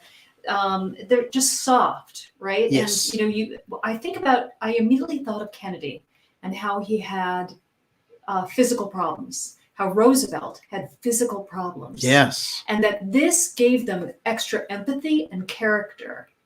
Not perfect people by any means, but, they were both elites. They both came from wealthy families, but they had more in common with the everyday man who has suffered. They knew suffering. No, they understood. Yeah, they did. It's an excellent point. They had a great feeling for their fellow human. This is the thing.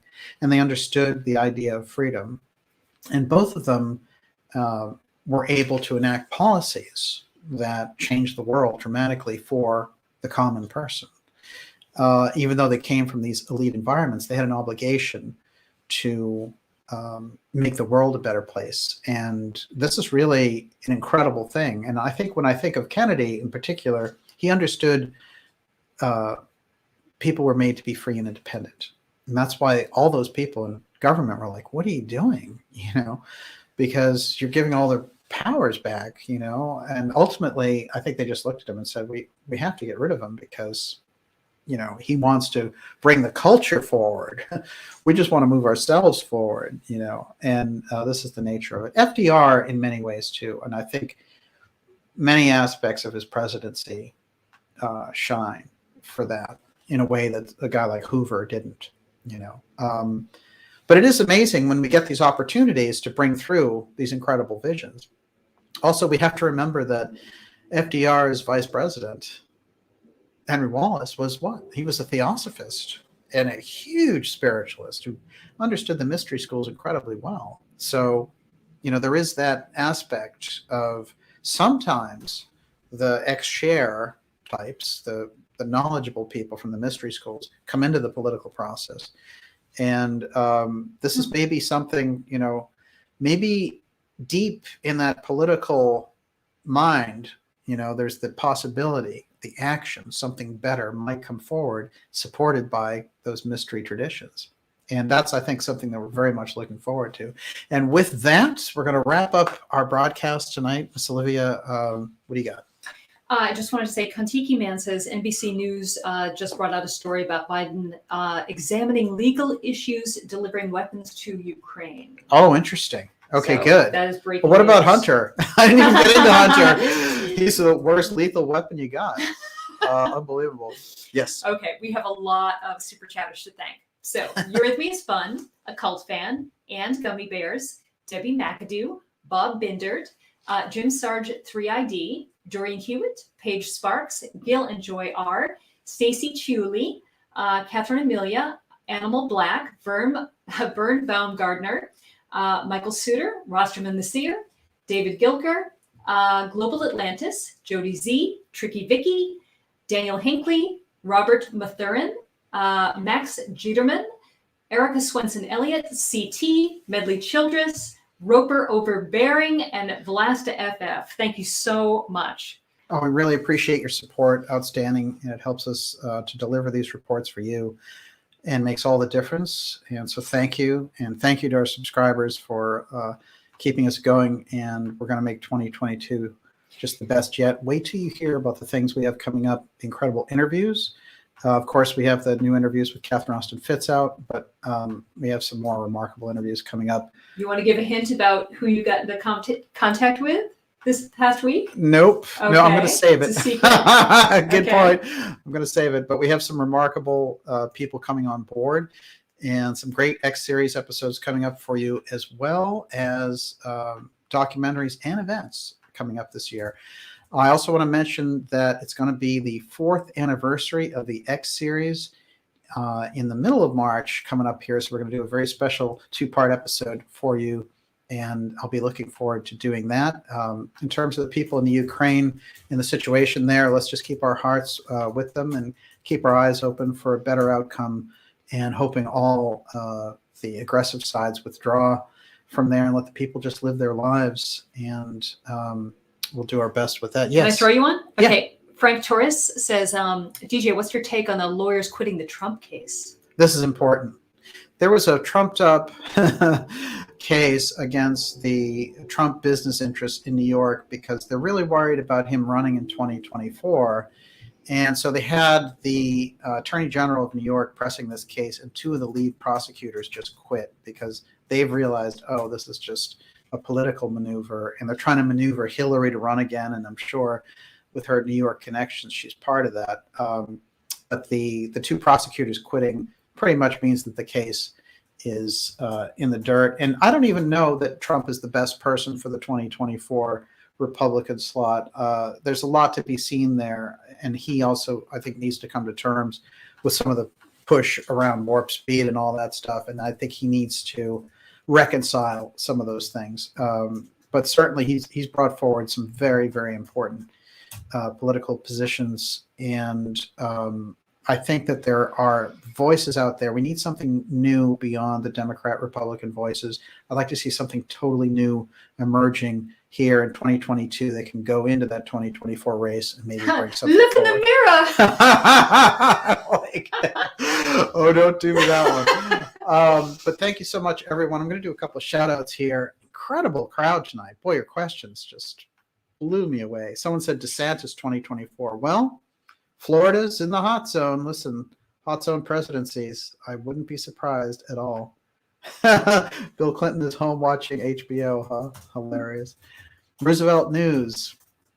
Fantastic. Great to see you. A cult fan. Hey, there's my new, I can highlight the occult fan. There he goes. X marked the spot. X marks the spot. I like it. Shout out. I missed that one. Where is it? Guzzo of Oz, Adam Hugel, Mike Brady, Najat, RFK Jr. for president. I would vote for RFK Jr. I would too. Yeah. RFK Jr. is coming up with the show pretty soon. Liddy Lou. Let's see. Excellent. Brandy Renee, Steiner DeGoud. There you are. Shout out, indeed. May the love that you put out. Oh, this thing is moving so fast. Return to you 1,000-fold. I like that. I like that. That's really what it's all about. Scarlet Fire gets a good quote. Actually, amazing quotes. Kat Goida, thank you so much. I salute you. Thank you so much for helping us out tonight. And Moments Divine. Oh, we have everybody out there. Golden Girl. Whew. The Cove channel. Love you, DJ. Ad Astra. Per Adwa. Ad Astra. Through difficulty, through the stars. To the stars. Kate. We got Kate out there. It's great to see you. Chrissy's out there, and she was talking about using Chrissy. smudging with Palo Santo. Oh, what a great idea. It's a great idea. Good Fantastic. Chrissy's always the best. Summer Girl. Nick Malone. Uniparty. Yes. Well, I think that's exactly, that's really where it's at. Look at that one. Who else we got out there? Marta, Frank Monday, Esoteric Gold.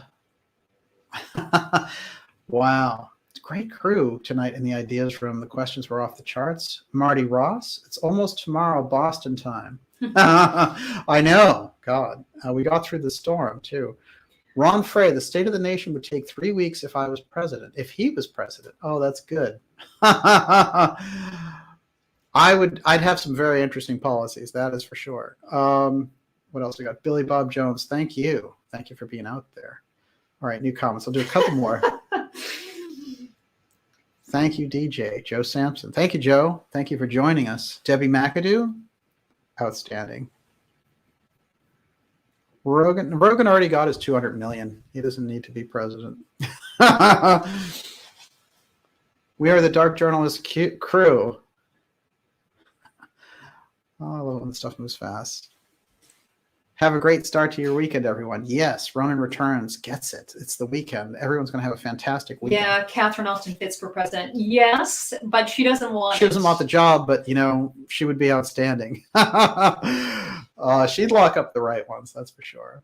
The job, it's great to see you. Luke Walker, Medley Childress, Thomas Tyson, Al Kiter. Saturday, 4:20 p.m. there. Wow. Is that Australia? How about that? Oh, amazing. Where would it be 4:20? I think it's in Europe, isn't it? But it's 4:20 p.m. It's like 15 hours ahead? No, it's only 5 hours ahead there. Unbelievable. Oh, I see what you're saying.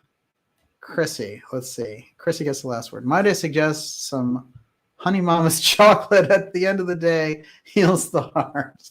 Unbelievable. Chrissy always nails it. Jake Mutter, UK. We love you, UK. Outstanding. Thank you so much. Thanks, everyone, for being with us tonight. It's a tough, difficult time, and the subjects are tough, but we're all in there together working these ideas out.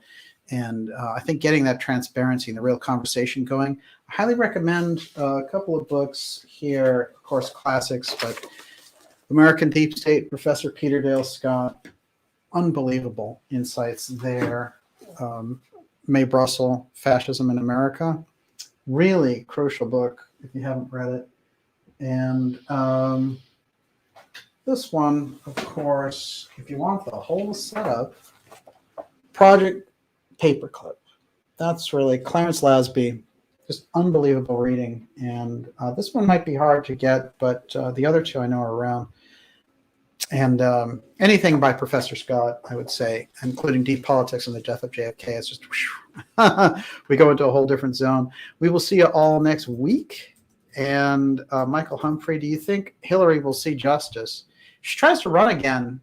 They just might open up some very interesting things on her because she has so many skeletons in her closet. It's unbelievable. It would be crazy if they ran her again. Which one is that? Has DJ read Christopher Fulton's book? What's the title of the book? I would like to know what that is. Very interesting. Bart Sibrel. Isn't he the We Never Went to the Moon guy? I think that's who that is. Let me know. Mike Brady. How about fascism in the NBA? Interesting. Really interesting topic. Huh. Yeah. Well, I have some very interesting sports stuff coming up. Believe it or not, there is an edge there. And Gigi Young just might be involved. Everyone, thank you so much. We will leave you for this weekend. It says end broadcast, but it never really ends. Remember to go to darkjournalist.com if you haven't already. Sign up for our free newsletter. That keeps us in touch. And we'll be back with you next Friday for X Series 121. I do want to say there might be some special broadcasts as breaking news hits and things like that. I've been watching things closely. So we'll be right there with you. But thanks so much for being with us, and we will see you next week. Miss Olivia, bravo. Bravo. Thanks. This was really fun tonight. I've been obviously very concerned and kind of obsessed with the news. So this was a nice relief to be with friends. And yeah. You did a great job. Outstanding. Unbelievable. And everyone's really glad to have you. Thank you so much, Ruth. Love and peace. Shamanist Anam Kara. That'll carry us through. We'll see you all next week, everyone, if not sooner. God bless. Have a great night. End broadcast.